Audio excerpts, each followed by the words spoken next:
आज की क्लास में हम शुरू करने वाले हैं, जो हमारा नया चैप्टर है उसका नाम है speed control and maintenance of electrical machines. यानी कि जो भी हमारे पास इलेक्ट्रिकल मशीन है वर्कशॉप वगैरह में जिसमें हम प्रैक्टिकल वगैरह करते हैं, तो उनकी जो स्पीड हमें कैसे कंट्रोल करनी है, किस मेथड से कंट्रोल करनी है और कंट्रोल करने के लिए हमें किस किस डिवाइस का यूज़ करना है उसके बारे में पढ़ेंगे हम। प्लस जो मशीन यूज़ कर रहे हैं उसका मेंटेनेंस कैसे करेंगे, मेंटेनेंस हमारे कितने प्रकार की होती है, मेंटेनेंस क्यों करते हैं और किस प्रकार से करते हैं और किस किस तरीके से मेंटेनेंस करते हैं उसके बारे में हम इस चैप्टर में पढ़ने वाले हैं। ठीक है, तो स्टार्ट करते हैं आज के चैप्टर को।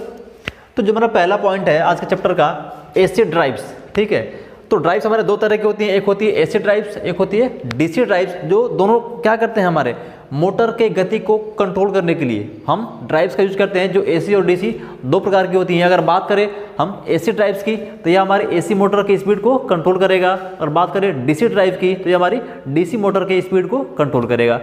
तो पहले बात करें डीसी ड्राइव की, तो जानते हैं कि एसी ड्राइव की बात करेंगे हम, क्योंकि हमारा पहला पॉइंट एसी ड्राइव है। तो एसी ड्राइव क्या होता है कि ये एसी मोटर की स्पीड को कंट्रोल करेगा। तो आप जानते हो कि एसी मोटर यानी कि वो इंडक्शन के सिद्धांत पे काम करता है, उसमें इंडक्शन की क्रिया होती है, और जब क्रिया हमारी इंडक्शन की होगी तो उसमें क्या होगी, फ्रिक्वेंसी भी होता है, आवृत्ति भी होती है। तो हम क्या करेंगे, इस एसी ड्राइव में क्या करेंगे, मोटर के फ्रिक्वेंसी को कंट्रोल करेंगे, यानी कि फ्रिक्वेंसी को कम अधिक करके, फ्रिक्वेंसी को चेंज करके हम मोटर की गति को चेंज कर सकते हैं। इसलिए हम एसी ड्राइव का यूज़ करेंगे। तो क्या कहते हैं एसी ड्राइव, हमारा कह रहा है कि प्रेरण मोटर की घूर्णन गति परिवर्तित करने के लिए वह विधि जिसमें आवृत्ति परिवर्तन के द्वारा मोटर की घूर्णन गति को परिवर्तित एवं नियंत्रित किया जा सकता है, उसे हम कहते हैं एसी ड्राइव्स। यानी कि वह ड्राइव जिसके माध्यम से क्या करें, हम मोटर्स की फ्रिक्वेंसी को कम अधिक करके, फ्रिक्वेंसी को बदल करके हम क्या करें, उसकी स्पीड को कम अधिक करें, बढ़ा घटा दें, तो हमें जो ड्राइव यूज़ करेंगे वो हमारी एसी ड्राइव्स कहलाएगी। ठीक है, अब देखिएगा, नोट कीजिए इस पॉइंट को। जो हमारी एसी ड्राइव क्या करती है कि आवृत्ति में, एसी ड्राइव्स आवृत्ति में परिवर्तन करके क्या करती है, मोटर की घूर्णन गति को परिवर्तित करती है या फिर कंट्रोल करती है। ये पूछ सकता है क्वेश्चन आपसे कि एसी ड्राइव में किस चीज़ को हम परिवर्तित करके या किस चीज़ को चेंज करके हम मोटर की स्पीड को चेंज या कंट्रोल कर सकते हैं। तो एसी ड्राइव में क्या करेंगे, हम फ्रिक्वेंसी को, आवृत्ति को कंट्रोल करके हम क्या करेंगे, मोटर की स्पीड को कंट्रोल कर सकते हैं, बढ़ा या फिर घटा सकते हैं। ठीक है, अब इसका कई सारे नाम हैं, तो ये नाम इसका पूछ लेता है कि एसी ड्राइव्स को और किस नाम से हम जानते हैं, एसी ड्राइव्स को और किस किस नाम से जानते हैं। तो इस पॉइंट को नोट कर लेना आप। ठीक है, पहला पॉइंट हमारा कि समायोजनीय गति ड्राइव, यानी कि एडजस्टेबल स्पीड ड्राइव, जिसको हम शॉर्ट फॉर्म में ASD से डिनोट करते हैं, यानी कि एडजस्टेबल स्पीड ड्राइव, यानी कि समायोजनीय गति ड्राइव। नंबर सेकंड, समायोजनीय आवृत्ति, यानी कि एडजस्टेबल फ्रिक्वेंसी ड्राइव, यानी कि जहाँ पे हम गति को एडजस्ट कर सकें, फ्रिक्वेंसी को एडजस्ट कर सकें, वो हमारा एसी ड्राइव्स है। ठीक है, नंबर थर्ड कह रहा है कि परिवर्तनीय आवृत्ति ड्राइव, यानी कि वेरिएबल फ्रीक्वेंसी ड्राइव, यानी कि VFD, और एडजस्टेबल तो AFD। इन नामों से हम जानते हैं कि इसको एसी ड्राइव्स को। तो कभी कभी क्वेश्चन एग्जाम यहाँ से भी आ जाता है कि एसी ड्राइव्स को और किस नाम से हम जानते हैं। तो नोट कर लेना एसी ड्राइव्स को किस किस नाम से हम जानते हैं। तो पहला हमारा है समायोजनीय गति ड्राइव, इंग्लिश में कहते हैं एडजस्टेबल स्पीड ड्राइव, जहाँ पे हम क्या करते हैं, उसके स्पीड को एडजस्ट करते हैं, स्पीड को एडजस्ट करते हैं, उससे हम बोलेंगे adjustable speed drive, short form में उसको हम ASD कहते हैं। Number second, adjustable frequency drive, जहाँ पे हम फ्रीक्वेंसी को एडजस्ट करते हैं, आवृत्ति को एडजस्ट करते हैं। एडजस्ट करने मतलब कि बढ़ाते घटाते हैं, तो हमारा हम एसी ड्राइव के अंतर्गत आएगा। Number third, variable frequency drive, यानी कि VFD, जिसमें हम क्या करें, फ्रीक्वेंसी को बढ़ा या घटा सकें, तो क्या होगा हमारा वेरिएबल, यानी कि परिवर्तनीय फ्रीक्वेंसी ड्राइव कहलाएगा। ये भी नाम है इसका। अगला है फोर्थ नंबर, परिवर्तनीय गति ड्राइव, यानी कि वेरिएबल स्पीड ड्राइव, यानी कि VSD। तो अभी तक हमने 4 पढ़ लिए, 4 में 2 फ्रीक्वेंसी के और 2 स्पीड के, जिसमें 2 अगर बात करें स्पीड की तो एक वेरिएबल होगा और एक एडजस्टेबल होगा। इसी प्रकार बात करें फ्रीक्वेंसी की तो एक एडजस्टेबल और एक वेरिएबल। तो 4 ये हो गए। पांचवा कह रहा है आवृत्ति परिवर्तक ड्राइव, यानी कि फ्रीक्वेंसी कन्वर्टर ड्राइव, यानी कि आवृत्ति को बदलने वाला जो ड्राइव है फ्रीक्वेंसी कन्वर्टर ड्राइव कहलाएगा। ठीक है, नंबर 6, परिवर्तनीय वोल्टता परिवर्तनीय आवृत्ति, यानी कि वेरिएबल वोल्टेज, यानी कि परिवर्तनशील वोल्टेज एवं वेरिएबल फ्रीक्वेंसी, यानी कि परिवर्तनशील आवृत्ति, VV VFD यानी कि variable voltage variable frequency drive. तो इन सभी नामों को हम क्या करेंगे, इस सबका एक ही नाम है AC ड्राइव्स। तो ड्राइव का नाम नोट कर लेना। हो सकता है कि आपको इनमें से किसी 4 को दे देगा, इनमें से किसी 3 को दे देगा और एक ड्राइव अलग दे देगा और पूछ लेगा कि निम्न में से कौन सा AC ड्राइव का नाम नहीं है। तो क्या करेगा, 3 ऑप्शन दे देगा, इस 6 में से किसी 3 को दे देगा और एक ऑप्शन अलग कर देगा और पूछ लेगा कि निम्न में से कौन सा AC ड्राइव्स नहीं है। तो आपको पता होना चाहिए कि क्या क्या AC ड्राइव्स हैं हमारे। तो ASD यानी कि adjustable speed drive, AFD adjustable frequency drive, VFD variable frequency drive, ठीक है, VSD यानी कि वेरिएबल स्पीड ड्राइव, इसके बाद FCD यानी कि फ्रीक्वेंसी कंट्रोल या कन्वर्टर ड्राइव। अगला है variable voltage variable frequency drive, यानी कि हमें यहाँ से क्या देखने को मिला, हम स्पीड को एडजस्ट कर रहे हैं और वेरी कर रहे हैं। इसके बाद फ्रीक्वेंसी को एडजस्ट और फ्रीक्वेंसी को वेरी। 4 तो ये हो गया हमारे। 5वां क्या हो गया, हम कि वोल्टेज को और फ्रीक्वेंसी को दोनों को हम क्या कर रहे हैं, वेरिएबल परिवर्तित कर रहे हैं। और एक क्या रह गया हमारा, जो फ्रीक्वेंसी को कन्वर्टर है। तो सारे नाम हमारे AC ड्राइव्स के, इसको आपको याद रखना पड़ेगा, ठीक है। अब देखते हैं क्या होता है कि AC ड्राइव में, AC ड्राइव क्या होता है, इसका एक डायग्राम ब्लॉक डायग्राम है। तो क्या करता है AC ड्राइव, कि AC ड्राइव हम जब यूज़ करेंगे तो क्या करेंगे कि AC मोटर की जो हमारी स्पीड होगी उसमें फ्रीक्वेंसी जो हम अप्लाई किए हैं इनपुट के तौर पे, जो हमने फ्रीक्वेंसी दिया है उस फ्रीक्वेंसी को हम कंट्रोल करेंगे। फ्रीक्वेंसी को कम या अधिक करेंगे तो क्या होगा, हमारा जो मोटर की स्पीड है वो भी क्या होगा, कम या अधिक होगा। इस तरह से हम फ्रीक्वेंसी को एडजस्ट करके हम क्या करेंगे, मोटर की गति को भी एडजस्ट या कंट्रोल कर लेंगे, तो हमारा AC ड्राइव कहलाएगा। देखिए ये हमने इनपुट दे रखा है 50 हर्ट्ज AC, ठीक है। ये हमने लगाया 3 फेज रेक्टिफायर। रेक्टिफायर का काम क्या होता है, रेक्टिफायर का काम होता है AC टू DC में कन्वर्ट करना, AC को DC में कन्वर्ट करना। तो हमने इनपुट दिया 50 हर्ट्ज AC, हमने इनपुट अप्लाई किया। इसके बाद हम लगाया एक रेक्टिफायर, 3 फेज रेक्टिफायर। ये क्या करेगा, ये 3 फेज AC को क्या करेगा, DC में कन्वर्ट कर लेगा। तो यहाँ में क्या हुआ, इस रेक्टिफायर से के बाद हमें आउटपुट क्या मिल गया, DC मिल गया। इस DC को हमने क्या किया, एक फिल्टर में अप्लाई किया। फिल्टर में क्यों, क्योंकि जो हमें DC मिला है रेक्टिफायर के माध्यम से, जब मैं पढ़ा रहा था आपको तो बताया था कि जो हमारा रेक्टिफायर है वो प्योर DC नहीं देता है। हमारा जो रेक्टिफायर वो प्योर DC नहीं देता है, वो देता है हमें पल्सेटिंग DC।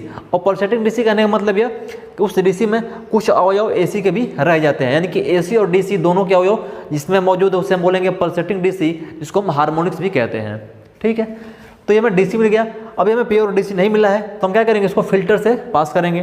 तो फिल्टर क्या करेगा कि फिल्टर क्या करेगा, जो हमारा हार्मोनिक्स है यानी कि AC के जो अवयव रह गए हैं DC में कुछ, उसको रोक लेगा, बाकी DC को पास कर देगा। तो यहाँ में क्या मिल गया, यहाँ फिल्टर DC यानी कि आप कह सकते हो प्योर DC। फिल्टर DC का मतलब क्या, प्योर DC आपका मिल गया, ठीक। अब क्या करेंगे, अब हम इसको अप्लाई करें किस पे, ऑक्सीलेटर या फिर ट्रांजिस्टर। तो ये क्या करेगा, ऑक्सीलेटर जब मैं पढ़ा रहा था तब भी बताया था, प्लस मैं आपको बता रहा था ट्रांजिस्टर एम्पलीफायर वो भी क्या काम कर रहा था कि DC को AC में कन्वर्ट कर रहा था, लेकिन उसके फ्रीक्वेंसी को अधिक कर रहा था, यानी कि फ्रीक्वेंसी को बढ़ा रहा था या फिर घटाएगा। तो क्या काम करता है ऑक्सीलेटर, या बात करें हम ट्रांजिस्टर एम्पलीफायर, दोनों का एक ही काम होता है कि DC को क्या करते हैं, इस DC को AC में कन्वर्ट करते हैं और विभिन्न रेंज की, कई रेंज की AC को क्या करते हैं, AC फ्रिक्वेंसी को जनरेट करते हैं, डेवलप करते हैं। ये काम होता है ऑक्सीलेटर और ट्रांजिस्टर का, या फिर आप कह सकते हो पावर ट्रांजिस्टर का। इसके बाद जो हमें आउटपुट मिलेगा वो हमारा क्या होगा, वो हमारा होगा AC मिल जाएगा, किस रेंज में, 0 से 300 हर्ट्ज पे, ठीक है। तो यहाँ पे देखना, हमने इनपुट दिया है कितना, 50 हर्ट्ज। यहाँ पे आप देख पा रहे होगे हमने इनपुट कितना दिया है, 50 हर्ट्ज 50 हर्ट्ज दिया है, लेकिन हमें आउटपुट जो मिला है वो कितना मिला है, हमें जो आउटपुट मिला है वो 300 हर्ट्ज की रेंज में मिला है। तो आप देख सकते हो कि हमारी फ्रिक्वेंसी क्या हो गई, चेंज हो गई, एम्पलीफाई हो गई। तो हम आपके मन में क्या होगा कि हम इस फ्रिक्वेंसी को क्यों नहीं एम्पलीफाई और ये कर सकते हैं। तो ये जो हमारी फ्रिक्वेंसी होती है हम इसको एम्पलीफाई वगैरह नहीं कर सकते, यूज नहीं कर सकते, बढ़ा घटा नहीं सकते। इसलिए हमने क्या किया, हमने पहले इस AC को DC में कन्वर्ट किया एक रेक्टिफायर के माध्यम से, DC मिला। इस DC में क्या हुआ, हमें प्योर DC नहीं मिला, कुछ AC के पल्स रह गए हैं। तो हम क्या करेंगे, फिर हम फिल्टर यूज किए, किस लिए, जो AC के कुछ पल्स DC में मौजूद थे उसको दूर करने के लिए, हार्मोनिक्स को अलग करने के लिए। अब फिल्टर के बाद जो हमें मिलेगी DC वो क्या होगा, उसे हम फिल्टर DC कहेंगे या फिर प्योर DC मिलेगी। इसके बाद जो हमें प्योर DC मिलेगी इसको किस पे अप्लाई करेंगे, ऑक्सीलेटर पे या फिर पावर ट्रांजिस्टर पे। तो क्या करेगा कि ऑक्सीलेटर क्या करेगा, इस डीसी को एसी में कन्वर्ट करेगा। एसी में बदलने के बाद उसको विभिन्न रेंज में, कई सारे रेंज में हमें क्या करेगा, हमें फ्रीक्वेंसी को डेवलप करेगा, जनरेट करेगा। अब जैसे यहाँ पर आपको दिख रहा होंगे लगा हुआ है कंट्रोल सर्किट, कंट्रोल परिपथ लगा हुआ है। अगर मान लीजिए कि हमें आउटपुट यहाँ क्या मिला, हमें मिला 300, हमें इसको करना है 250, तो जो हमारा कंट्रोल सर्किट है ना, या इसको पल्स भेजेगा, सिग्नल भेजेगा, और फिर ये क्या करेगा, इसको फ्रीक्वेंसी को कम या अधिक करेगा। हम यहाँ से इसको कंट्रोल कर सकते हैं, जो हमारा कंट्रोल सर्किट है, या फ्रीक्वेंसी को कम या अधिक हम यहाँ से इसके जरिए कर सकते हैं। अगर हमें अधिक फ्रीक्वेंसी चाहिए तो क्या करेगा, ये सिग्नल भेजेगा किसको, ऑक्सीलेटर या ट्रांजिस्टर को, या क्या करेगा, सिग्नल को और इम्प्रूव करेगा, बढ़ाएगा, और हमारी फ्रीक्वेंसी अधिक रेंज में आएगी। हमें फ्रीक्वेंसी कम चाहिए, हमें चाहिए मान लीजिए यहाँ पे 200 हर्ट्ज, हमें यहाँ पे 200 हर्ट्ज चाहिए, तो क्या करेगा, ये जो कंट्रोल सर्किट है ये सिग्नल भेजेगा किसको, इस ऑक्सीलेटर को, जो क्या करेगा, इस जो फ्रीक्वेंसी की रेंज है उसको कम करेगा। तो इस प्रकार से हम, ये हमारा एसी टाइप का पूरा ब्लॉक डायग्राम है, जिससे हम क्या करेंगे, इस पूरे सर्किट के द्वारा हम एसी के फ्रीक्वेंसी को कंट्रोल करेंगे, यानी फ्रीक्वेंसी को बढ़ा या घटा करके हम इस इंडक्शन मोटर की स्पीड को कंट्रोल कर लेते हैं। ठीक है, तो यहाँ पे एक क्वेश्चन पूछा जाता है कि जब हम बात करें कि जो हम यहाँ पे लगाते हैं ना इसमें, तो किसका ज़्यादा इस्तेमाल करते हैं, इसमें हम IGBT का यूज करते हैं, किसका, IGBT का। तो लिख लेना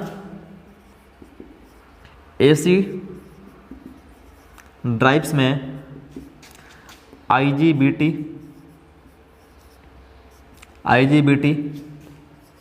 गेट का प्रयोग करते हैं, मोस्टली इसी का प्रयोग होता है, IGBT का ही, लेकिन कभी कभी हम कहीं कहीं जगह पे मॉसफेट का भी यूज कर लेते हैं। ठीक है, तो एसी ड्राइव्स में हम IGBT का प्रयोग करते हैं। अब IGBT का फुल फॉर्म क्या होता है, मैंने बताया था, insulated gate bipolar transistor, insulated gate bipolar transistor. हम जब पढ़ा रहे थे आपको ट्रांजिस्टर वगैरह, वहाँ पे हम बताया था कि IGBT का फुल फॉर्म क्या होता है, तो इस पॉइंट को भी आप नोट डाउन कर लेना। ठीक है, आगे चलते हैं। अगला हमारा है एसी ड्राइव्स के मापदंड। तो क्या क्या मापदंड है इसके, देख लेते हैं, यानी किसके माध्यम से हम इसको प्रभावित कर सकते हैं, वो हमारा क्या कहलाएगा, मापदंड कहलाएगा। तो पहला पॉइंट है वोल्टेज रेगुलेटर की परास, यानी कि जो हम वोल्टेज अप्लाई कर रहे हैं उसकी रेंज को हम बढ़ा घटा के क्या कर सकते हैं, उसके सप्लाई को हम कम अधिक कर सकते हैं। यानी कि वोल्टेज रेगुलेटर, जो हमारा वोल्टेज रेगुलेटर हम यूज़ किए हैं, वो कितने वोल्टेज की रेंज को कम या अधिक यानी स्टेबल कर सकता है, या तो बढ़ा सकता है तो फिर घटा सकता है। क्योंकि आप जानते हो क्या होता है, वोल्टेज रेगुलेटर क्या करता है, वोल्टेज को रेगुलेट करना, यानी कि एक स्टेबल करने का काम होता है, वोल्टेज को बढ़ाता या घटाता हमारा वोल्टेज रेगुलेटर। तो ये किस रेंज में होगा, कितनी रेंज तक हमारा वोल्टेज को बढ़ा या घटा सकता है, एक इसकी नियत सीमा होती है। नंबर सेकंड, आवृत्ति के पास, हमें जो आवृत्ति को बढ़ा या घटा रहा है ना, हमने क्या किया, इनपुट दिया 50 हर्ट्ज, आउटपुट कितना मिला हमें 300 हर्ट्ज, तो ये इसकी रेंज होगी। ऐसा नहीं कि आपने दिया 50 हर्ट्ज, आपको डेवलप कर लिया 2000 हर्ट्ज, ऐसा नहीं हो सकता है। इसकी कुछ ना कुछ क्या होगी, रेंज होगी। रेंज क्या हो सकता है, मान लीजिए कि इसकी रेंज क्या होगी, 50 हो सकता है कि भाई 500 हर्ट्ज तक हो सकता है, या फिर 50 हर्ट्ज से 300 हर्ट्ज ज़्यादा क्या हो सकता है। इसकी अपनी एक रेंज होगी। अब जिस रेंज की ऑसिलेटर यूज करोगे उस रेंज की वो क्या करेगी, फ्रीक्वेंसी को जनरेट करेगी, उत्पन्न करेगी। ठीक है, इसके बाद आधार गति। आधार गति कहने का मतलब ये है कि जो इसकी बेस स्पीड है, यानी कि किसी भी जब मोटर की बात करते हैं तो उसकी एक बेस स्पीड होती है। स्पीड कहने का मतलब यह कि अगर जो मोटर है हमारा मोटर, तो उसके नेम प्लेट पे लिखा होता है, उसकी आरपीएम स्पीड लिखी होती है। जैसे हमने यहाँ कह दिया ये 1000 आरपीएम पे चल रही है, 1000 आरपीएम पे चल रही है आरपीएम, तो ये हमारी क्या हो गई, ये हमारी बेस स्पीड कहलाएगी, हमारी जो 1000 आरपीएम जो उसके नेम प्लेट पे लिखी रहती है। ठीक है, इसके बाद हम इसकी गति को थोड़ा सा बढ़ा और थोड़ा सा घटा सकते हैं। हम बहुत बढ़ाएंगे तो 1100 आरपीएम कर सकते हैं आरपीएम। अब ऐसा नहीं कि हम 1000 को हम 2000 बढ़ा के गति कर सकते हैं, ऐसा नहीं होगा। तो ये हमारी क्या है, बेस स्पीड है। इसके बाद कह रहा नंबर 4 है मोटर की दक्षता। हमारी जो मोटर होगी उसकी कुछ ना कुछ रेटिंग होगी। मोटर की रेटिंग किस में होती है, वो होती है हमारी एचपी में, यानी कि हार्स पावर मोटर की रेटिंग होगी। हो सकता है हमारा मोटर 5 एचपी का हो या फिर 7 एचपी का हो, तो मोटर की कुछ क्या होगी, अपनी एक रेटिंग होगी। ये बात कह रहा है। गति परिवर्तन में लगा समय आदि, यानी कि समय कितना लगा गति को चेंज करने में, स्पीड को चेंज करने में हमें कितना समय लगा, ये बात कह रहा है इसके बारे में।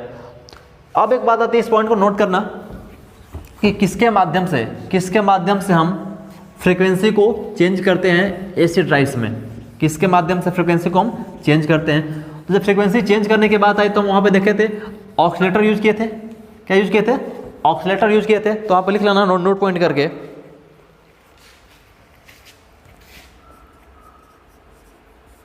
Note point.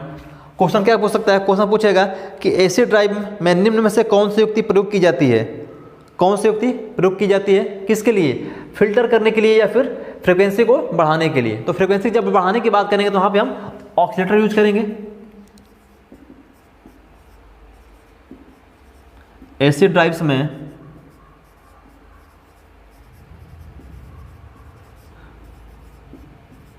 फ्रीक्वेंसी को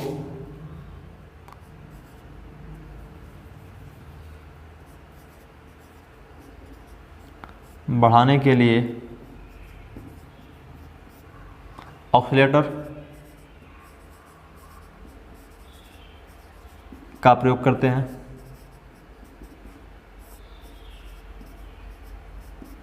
ऑक्सीलेटर का प्रयोग करते हैं। ठीक है, इस पॉइंट को आप नोट डाउन कर लेना। अब आगे चलते हैं, इसका उपयोग देख लेते हैं।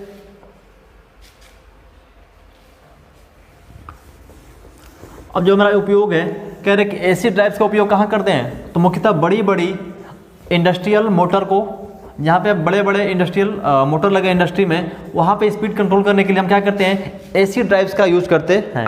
यही कह रहा है कि एसी ड्राइव्स का उपयोग मुख्यतः बड़ी बड़ी इंडस्ट्रियल यानी कि औद्योगिक इकाइयों में इंडक्शन मोटर या फिर सिंक्रोनस मोटर, इंडक्शन मोटर या फिर सिंक्रोनस मोटर, जो कि दोनों क्या हमारे दोनों हमारे एसी मोटर है, इंडक्शन भी और सिंक्रोनस भी। तो अभी हम पढ़े हैं कि जो हमारा एसी ड्राइव है वो क्या करेगा? एसी ड्राइव हमारे इंडक्शन मोटर को या फिर एसी मोटर की स्पीड को कंट्रोल करेगा। तो हमारे इंडक्शन मोटर और सिंक्रोनस मोटर दोनों हमारे क्या हैं? एसी मोटर्स हैं। तो इनकी गति, स्पीड, दिशा एवं बल आघूर्ण क्या करेगा? आदि को कंट्रोल करने के लिए किया जाता है। तो एक पॉइंट को यहाँ पर नोट करना, इस पॉइंट को आप नोट डाउन करना। हम बात करेंगे जो हमारे एसी ड्राइव्स हैं, ठीक है, तो एसी ड्राइव क्या क्या कंट्रोल कर सकता है? एसी ड्राइव के माध्यम से हम किस किस चीज़ को कंट्रोल कर सकते हैं, ये क्वेश्चन पूछा गया है। तो किसको? पहले आप इसकी गति को, इसकी आप स्पीड को यानी कि गति को कंट्रोल कर सकते हो एसी ड्राइव के माध्यम से। नंबर सेकेंड, इसके आप चाहो तो डायरेक्शन को भी बदल सकते हो, इसके दिशा को आप बदल सकते हो। और नंबर थर्ड, इसके बल आघूर्ण को यानी जो टॉर्क लगेगा उस टॉर्क को भी हम क्या कर सकते हैं? चेंज कर सकते हैं। तो इन तीनों पॉइंट को आप नोट डाउन कर लेना कि एसी ड्राइव के माध्यम से हम स्पीड, डायरेक्शन एवं टॉर्क, बल आघूर्ण तीनों को चेंज कर सकते हैं। यही सेम चीज़ आपका डीसी ड्राइव में भी होगा, जो डीसी मोटर के लिए हम यूज़ करेंगे कंट्रोल करने के लिए। ठीक है, तो अब देखते हैं डीसी ड्राइव्स।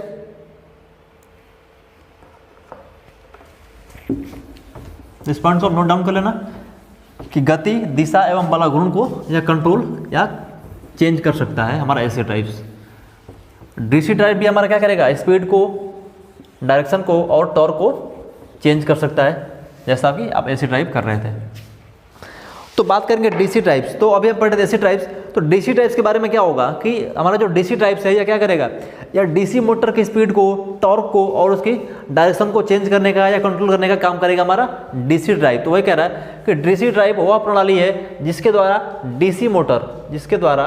डीसी मोटर की घूर्णन गति क्या करते हैं? हम कंट्रोल करते हैं, नियंत्रित करते हैं। तो क्वेश्चन नंबर सेकंड ये बन सकता है आपसे डीसी से कि डीसी ड्राइव का यूज़ कहाँ करते हैं? तो जहाँ पे हमें डीसी मोटर की स्पीड को कंट्रोल करना, वहाँ पे हम डीसी ड्राइव्स का यूज़ करते हैं। और एक बात बता दें आपको हम कि बात करें डीसी मोटर की या डीसी जनरेटर की, आपने फार्मूला पढ़ा था EB बराबर 5ZNP बटा में 60A। ठीक है, ये हमारा था। EB हमारा क्या होता है? ऐसा EB हमारा जो प्रोपोर्शनल है सप्लाई वोल्टेज V के हो सकता है। तो हमारा EB क्या है? हमारा बैक EMF कह सकते हो, या फिर ये हमारा EB उत्पन्न हो रहा किस में? ये हमारा आर्मेचर में डेवलप होता है। किस में? आर्मेचर में डेवलप होता है हमारा बैक EMF, आर्मेचर में उत्पन्न होता है, डेवलप होता है। तो क्या कर सकते हो आपके डीसी ड्राइव के माध्यम से इसके आर्मेचर के वोल्टेज को क्या कर सकते हो? आप मेंटेन कर सकते हो, कम अधिक करके आप उसके स्पीड को कंट्रोल कर सकते हो। ये हमारा डीसी ड्राइव कर सकता है। तो ये कह रहा है, ध्यान देना, क्योंकि डीसी मोटर की जो स्पीड होगी, डीसी मोटर की जो गति होगी, वो क्या होता है? आर्मेचर वोल्टेज कि क्या होता है, अनुक्रमानुपाती होती है।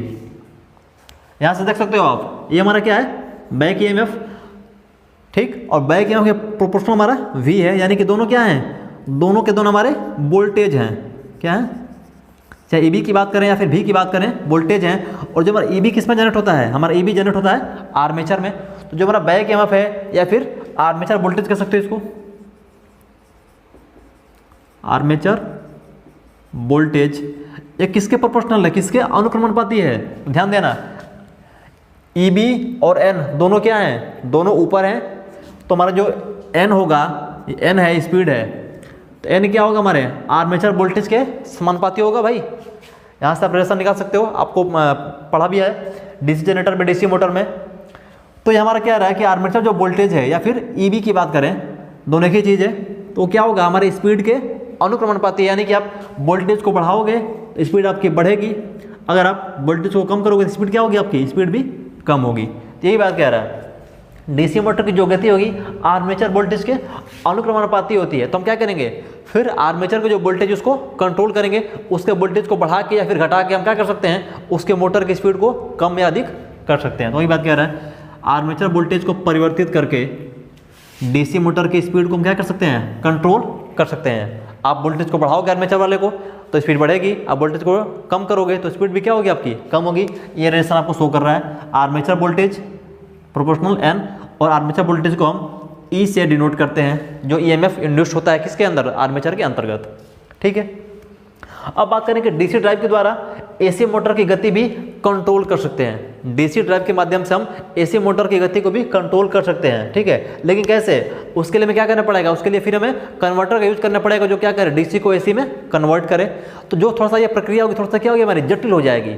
कर सकते हैं लेकिन उतनी एफिशिएंसी में, उतनी अधिक क्षमता के अकॉर्डिंग हम नहीं कर सकते हैं। और प्लस जो उसकी डायग्राम होगी, जो उसका कंस्ट्रक्शन होगा, वो क्या होगा, जटिल हो जाएगा। तो इसलिए हम इसका यूज कम करते हैं। अब इसके घटक क्या क्या है, तो पहला हमारा शक्ति यानी कि पावर घटक, और सेकंड है कंट्रोल। तो पावर घटक क्या कह रहा है कि एसी आपूर्ति को रेक्टिफायर के द्वारा क्या करेंगे, हम रेक्टिफायर के द्वारा डीसी में परिवर्तित करने वाला भाग हमारा क्या कहलाता है, शक्ति घटक कहलाता है। ध्यान देना, एसी सप्लाई को, एसी आपूर्ति को रेक्टिफायर के परिपथ द्वारा डीसी में परिवर्तित करने वाला जो भाग होगा उसे हम शक्ति घटक कहते हैं। और यह चीज़ आप बहुत अच्छे से जानते हो कि रेक्टिफायर क्या करता है, एसी को डीसी में कन्वर्ट करता है, ठीक है। नंबर सेकंड क्या रहा है, कंट्रोलर, नियंत्रक क्या करेगा। तो जो हमारा कंट्रोलर है वो क्या करेगा, तो कह रहा है कि यह उच्च गति वाला टाइमर सर्किट है, जो ठोस अवस्था यानी कि IGBT कह सकते हो, मॉसफेट कह सकते हो, आप SCR कह सकते हो, डायक, ट्रायक, सारे के सारे क्या हमारे ठोस अवस्था युक्त यानी कि सॉलिड स्टेट डिवाइस हैं। क्या क्या, IGBT अभी जस्ट ऊपर पढ़ाया था आपको, insulated gate bipolar transistor, SCR silicon controlled rectifier.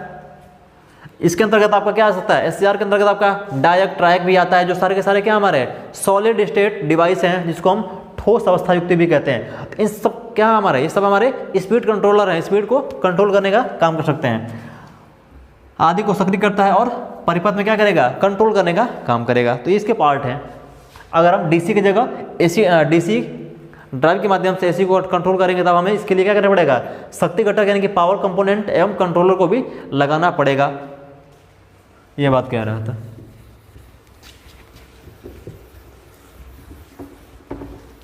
ठीक है, तो इसमें एक पॉइंट है, उसको नोट करना, मनोडन करो, ये क्वेश्चन पूछा गया है।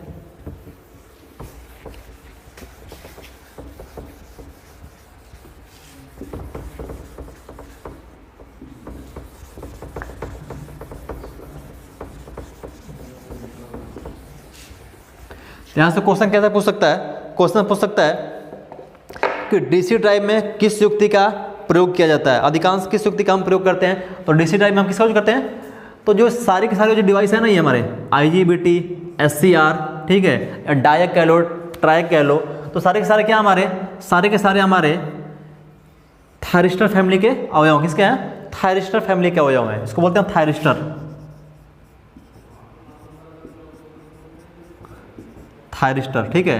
जब मैं आपको पढ़ा रहा था इलेक्ट्रॉनिक्स तो उसमें बताया था थायरिस्टर क्या होता है। तो हमारी एक थायरिस्टर फैमिली होती है, इसके अंतर्गत डायक आता है, ट्रायक आता है, SCR आता है, SUS आता है, आपका IGBT आता है, सारे के सारे हमारे थायरिस्टर फैमिली के अवयव हैं। तो नोट करना है यहाँ पे,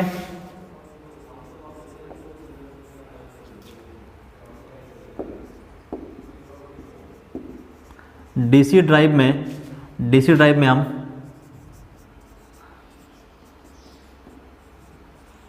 थायरिस्टर फैमिली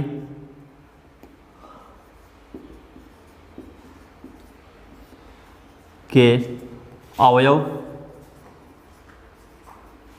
अवयवों का उपयोग करते हैं,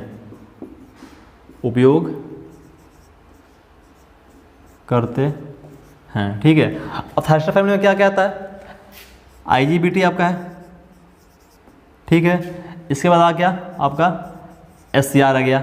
और बात करें इसके अंदर आपका डायक भी आएगा और ट्रायक भी आएगा, लेकिन हम यहाँ पर डायक और ट्रायक का इस्तेमाल नहीं करेंगे। क्यों? क्योंकि हमारा जो डायक और ट्रायक होता है यह AC मोटर की स्पीड कंट्रोल करने के लिए हम प्रयोग करते हैं। हालांकि ये भी क्या हमारा डायक भी और ट्रायक भी थायरिस्टर फैमिली के ही अवयव हैं, कंपोनेंट है। लेकिन हम बात करें डायक और ट्रायक की, इन दोनों का यूज कहाँ करते हैं हम, AC मोटर की स्पीड कंट्रोल करने के लिए। तो इसका आप AC में कर सकते हो, ठीक है।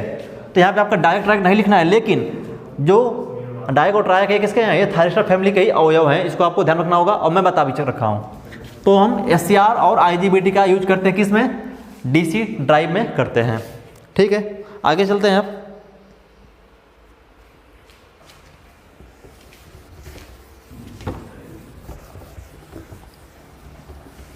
अब हमारा है DC ड्राइव्स के प्रकार। तो देखना है यहाँ पे DC ड्राइव्स हमारे दो प्रकार के हैं, एक होता है रीजनरेटिव, तो पहला हमारा कह रहा है कि रीजनरेटिव में क्या होता है कि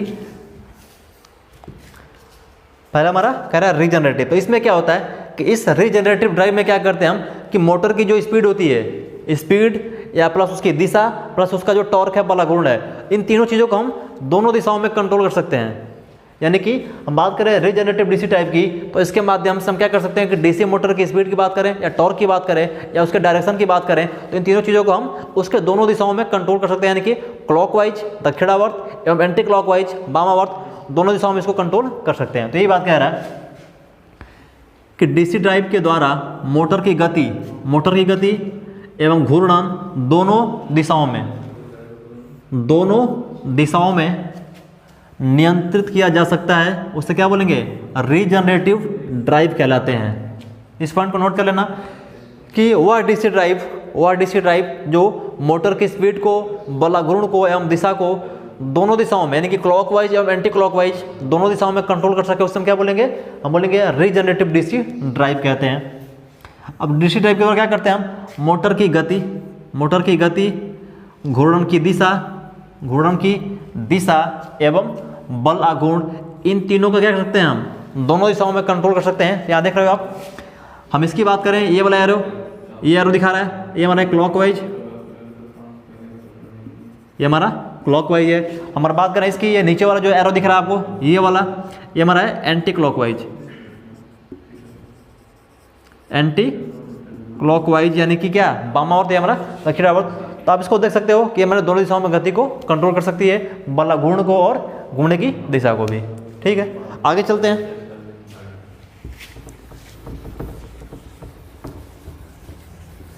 अगला है नॉन रीजनरेटिव। अभी हम पढ़े थे रीजनरेटिव, अब हमारा नॉन रीजनरेटिव। यह क्या करता है कि DC मोटर की जो घूमने की दिशा है, जो टॉर्क है और जो उसकी बल घूर्ण की दिशा है, उन तीनों को क्या करेगा, वो सिर्फ और सिर्फ एक ही दिशा में कंट्रोल करता है, सिर्फ और सिर्फ एक ही डायरेक्शन में कंट्रोल करता है। यही कह रहा है कि जिन DC ड्राइव के द्वारा मोटर की गति, घूर्णन की दिशा सिर्फ क्या करें, सिर्फ एक दिशा में, एक डायरेक्शन में क्या करें, कंट्रोल किया जाता है, उसे बोलेंगे नॉन रीजनरेटिव DC ड्राइव कहलाते हैं।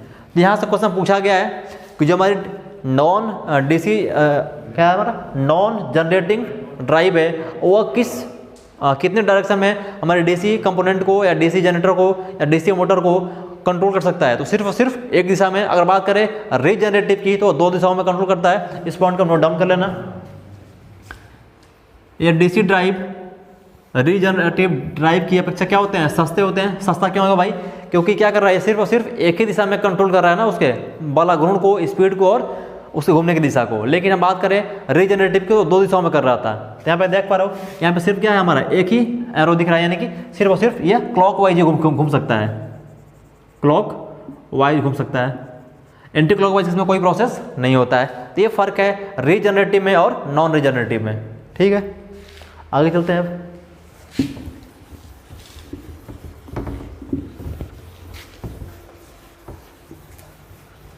अब दोनों में क्या डिफरेंस है भाई, एक बार देख लेना, एसी ड्राइव और डीसी ड्राइव में।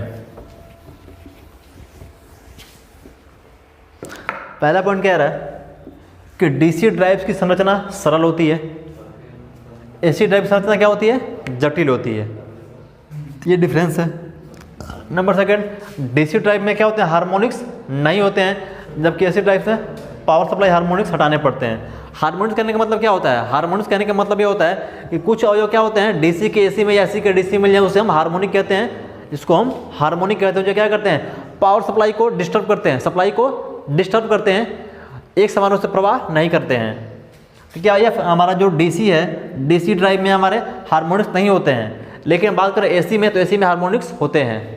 ठीक है, आपने पढ़ा भी था, जब पढ़ा रहे थे आपको हाफ वेव रेक्टिफायर या फुल वेव रेक्टिफायर, जब एसी को डीसी में हम कन्वर्ट कर रहे थे, तो वहाँ पे हमने पढ़ा था हार्मोनिक्स हाफ वेव में कितना होता है, हाफ वेव में हमारा होता है 0.81 होता है। अगर बात करें हम किसकी, बात करें हम फुल वेव की, तो वहाँ पे 0.46 होता है। तो अलग अलग होता है सब में।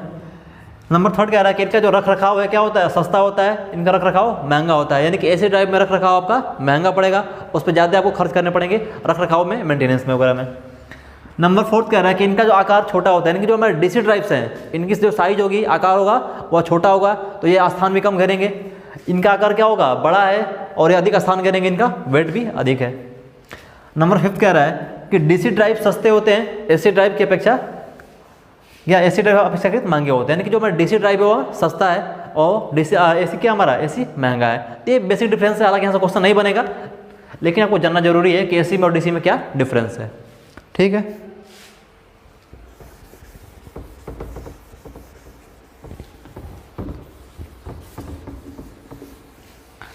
अगला हमारा पॉइंट है वोल्टेज स्टेबलाइजर। तो सब लोग इस नाम से परिचित होंगे। तो क्या काम करता है वोल्टेज स्टेबलाइजर, वोल्टेज स्टेबलाइजर का काम होता है हमारा वोल्टेज को स्टेबल करना। इसके नाम में छिपा हुआ है वोल्टेज स्टेबलाइजर, यानी कि स्टेबल एक वर्ड है, स्टेबल। स्टेबल का हिंदी क्या होता है, हिंदी होता है स्थिर, अस्थाई। स्थिर कह सकते हो या फिर अस्थाई कह सकते हो। ठीक है, तो वोल्टेज स्टेबलाइजर मतलब क्या करेगा, वह युक्ति जो वोल्टेज को स्टेबल कर दे, अस्थाई कर दे, उसे क्या बोलेंगे हम, वोल्टेज स्टेबलाइजर करेंगे। यानी कि ये क्या करेगा, वोल्टेज को अस्थाई या स्थिर करने का काम करेगा, जिसे हम क्या बोलेंगे, जिसे हम बोलेंगे स्टेबलाइजर। ठीक है, तो स्टेबलाइजर क्या करेगा कि जब हम इनपुट देते हैं, इनपुट कहने का मतलब कि जो हमें सप्लाई मिलती है, 3 फेज हो या सिंगल फेज हो, हमें जो सप्लाई मिलती है ओवरहेड या फिर अंडरग्राउंड लाइन से, तो जो वो वोल्टेज मिलती है वो फ्लक्चुएट करती है, कभी ज़्यादा कभी कम। आप जब घर में देखते होंगे, आपकी जो वोल्टेज आती है, आपको सपोज दैट 220 वोल्ट अभी आ रही है, ठीक है, फिलहाल 220 वोल्ट की सप्लाई मिल रही है। कभी कभी ऐसा होता है कि सप्लाई हमारी कभी कभी 230 वोल्ट या कभी 250 वोल्ट भी क्या हो जाती हैं, या कभी कभी ऐसा हो जाता है कि 210 वोल्ट आ जाता है।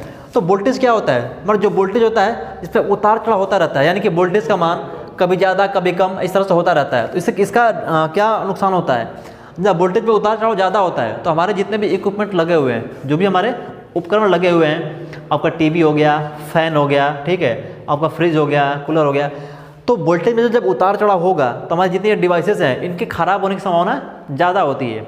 हो सकता है कि वोल्टेज आपका अचानक से बढ़ जाए, ठीक है, या फिर अचानक से घट जाए। तो इसमें जो उतार चढ़ाव जो हो रहा है तेज़ी से, इसमें हमारे जितने भी इक्विपमेंट लगे हुए हैं, fridge, cooler, TV, washing machine, तो सारे के सारे हमारे इक्विपमेंट खराब होने के चांसेस ज़्यादा होते हैं, हो सकता है वो जल जाए।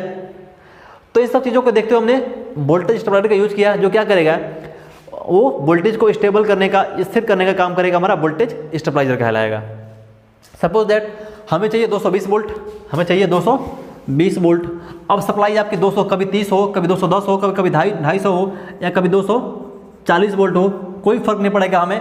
ये जो वोल्टेज स्टेबलाइजर क्या करेगा, उसको एक 220 वोल्ट पे क्या करेगा, स्थिर रखने का काम करेगा, न तो ज़्यादा बढ़ने देगा न तो ज़्यादा घटने देगा। इसी 220 वोल्ट पे 240 को भी क्या करेगा, 220 पे मेंटेन करेगा, 230 को भी 220 पे ही मेंटेन करने का काम करेगा, 250 को भी 220 में ही और 210 को भी 220 पर ही रखने का काम करेगा। यानी फाइनली क्या हो गया कि हमें हमेशा क्या होगी, 220 वोल्ट की सप्लाई मिलती रहेगी, चाहे वोल्टेज कितना भी उतार चढ़ाव क्यों ना हो वोल्टेज में। यही काम होता है हमारा क्या, वोल्टेज स्टेबलाइजर का। यही कह रहा है कि विद्युत इलेक्ट्रॉनिक्स यंत्रों एवं उपकरणों को संतोषप्रद यानी कि सही से प्रचालन के लिए, अच्छे से प्रचालन के लिए क्या करेंगे हम, स्थिर वोल्टेज युक्त सप्लाई की आवश्यकता होती है। यानी कि प्रॉपर अच्छे तरीके से उसे ऑपरेट होने के लिए, चलने के लिए क्या चाहिए, हमें स्थिर वोल्टेज चाहिए, जो कि हमें नहीं मिलता है सप्लाई से जनरली। वो क्या होता है, बढ़ता घटता रहता है। तो उसको प्राप्त करने के लिए क्या करना है, सर्विस लाइन से प्राप्त होने वाली जो हमारी विद्युत जो सप्लाई होती है, उसका जो वोल्टेज होता है, हमें जो विद्युत मिलती है सर्विस वोल्टेज से, लाइन से, वो क्या होती है, उपभोक्ताओं की आवश्यकताओं के परिवर्तित होते रहने के कारण क्या होती हैं, स्थिर नहीं होती हैं। हमारी जो सप्लाई मिल पाती है वो स्थिर नहीं होती है। उनको स्थिर करने के लिए हम क्या चाहिए, हम स्टेबलाइजर यूज करेंगे, जिसका क्या क्या होगा, जैसे हमारा रेफ्रिजरेटर, टीवी, रिसीवर, एसी यानी कि एयर कंडीशनर आदि के साथ क्या होंगे, हमारे वोल्टेज को स्थिर करने का काम करेगा। और साथ ही साथ हमारे जो डिवाइसेस हैं क्या होंगे, अच्छे से सेटिस्फैक्टरी रूप से हमारा काम करेगा। इसमें कोई खराबी जल्दी देखने को नहीं मिलेगा आपको। ये काम करता है हमारा स्टेबलाइजर।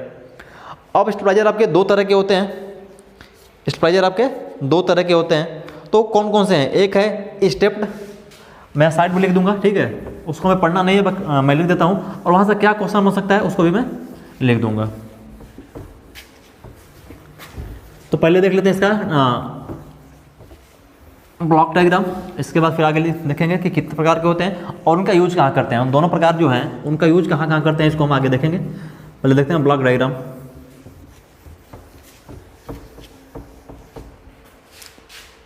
देखिएगा यहाँ पे, ये हमारा क्या ब्लॉक डायग्राम है, ये हमारा अनस्टेबलाइज्ड इनपुट वोल्टेज, यानी क्या है, हमारा जो वोल्टेज इनपुट स्टेबल नहीं है, कभी 250, कभी 300, कभी 210, कभी 220, यानी कि क्या है, वेरिएबल है। यानी कि लोड के अकॉर्डिंग क्या होता है, लोड के अनुसार जो हमारा वोल्टेज है वो परिवर्तित होता रहता है। तो हमारा जो हमने लोड लगा रखा है, हमें जो फ्रिज लगा रखा है, टीवी लगा रखा है, फैन लगा रखा है, उन सब के लिए क्या होगा, अलग अलग लोड चाहिए। तो क्या करेंगे हम, इस अनस्टेबलाइज्ड यानी कि जो हमारा स्थिर वोल्टेज नहीं है, क्या करेंगे, इसको हम देंगे एक कंट्रोल सर्किट को। किसको, कंट्रोल सर्किट को। और कंट्रोल सर्किट का मतलब क्या है, ये हमारा एक स्टेबलाइजर है, हमारा एक स्टेबलाइजर है।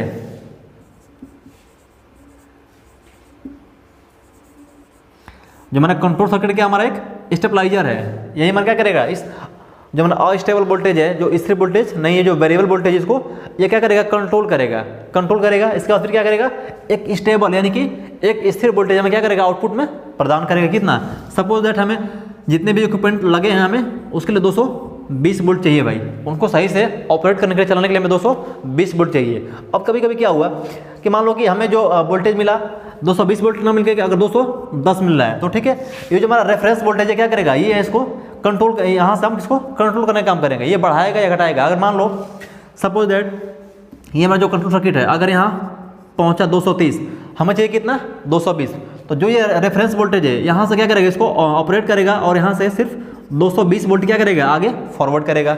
ठीक, और बात करें अगर हमें यहाँ आया 210 वोल्ट, हमें चाहिए 220 वोल्ट, तो क्या करेगा, जो रेफरेंस वोल्टेज है इसको एक सिग्नल भेजेगा और ये क्या करेगा, इस वोल्टेज को इंप्रूव करके हमें 220 वोल्ट दे देगा। ये काम होता है स्टेबलाइजर का, यानी वोल्टेज बढ़े या चाहे घटे, उस सबको क्या करेगा, मेंटेन करके हमें एक फिक्स वोल्टेज हमेशा देता रहेगा, वो हमारा काम का स्टेबलाइजर का। ठीक है, अब यहाँ पे लिख लेना, ये हमारे जो दो तरह के होते हैं, हमारे जो स्टेबलाइजर हैं या दो प्रकार के होते हैं। एक होता है हमारा स्टेप्ड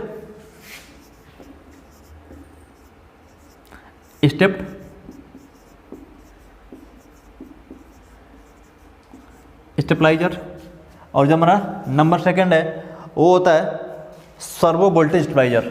सर्वो वोल्टेज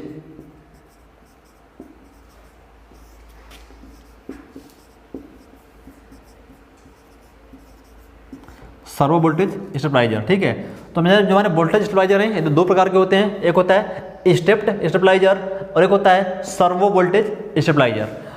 तो यहाँ से क्वेश्चन नहीं बनता है, क्वेश्चन यहाँ से बनता है कि जो स्टेप्ड वोल्टेज स्टेबलाइजर हमारा या फिर सर्वो वोल्टेज स्टेबलाइजर है, इनका यूज़ कहाँ करते हैं, इनका प्रयोग कहाँ कहाँ होता है। तो मैं इनका यूज़ लिख दे रहा हूँ, आप भी देख के लिख लेना, यहाँ से क्वेश्चन पूछा जाता है, ठीक है। तो फर्स्ट में लिखना कि स्टेप्ड वोल्टेज स्टेबलाइजर का अनुप्रयोग, पहला हमारा होगा stepped stabiliser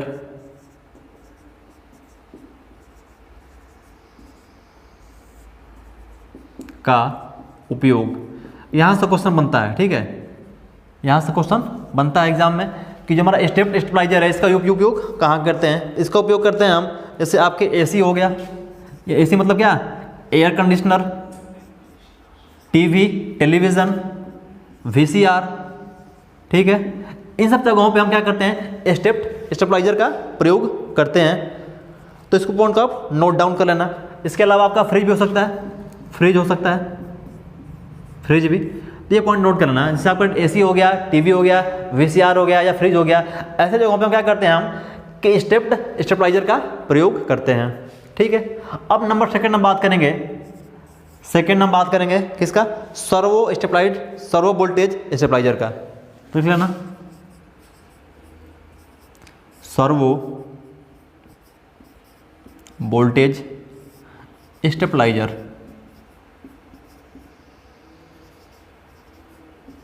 servo voltage stabiliser का प्रयोग। अब इसका प्रयोग हम कहाँ कहाँ करते हैं, इसका प्रयोग करते हैं हम, जैसे कंप्यूटर हो गया,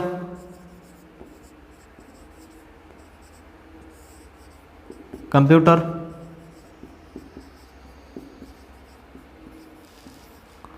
फोटोकॉपी, कंप्यूटर हो गया, फोटोकॉपी मशीन हो गई, इसके बाद आपका हो गया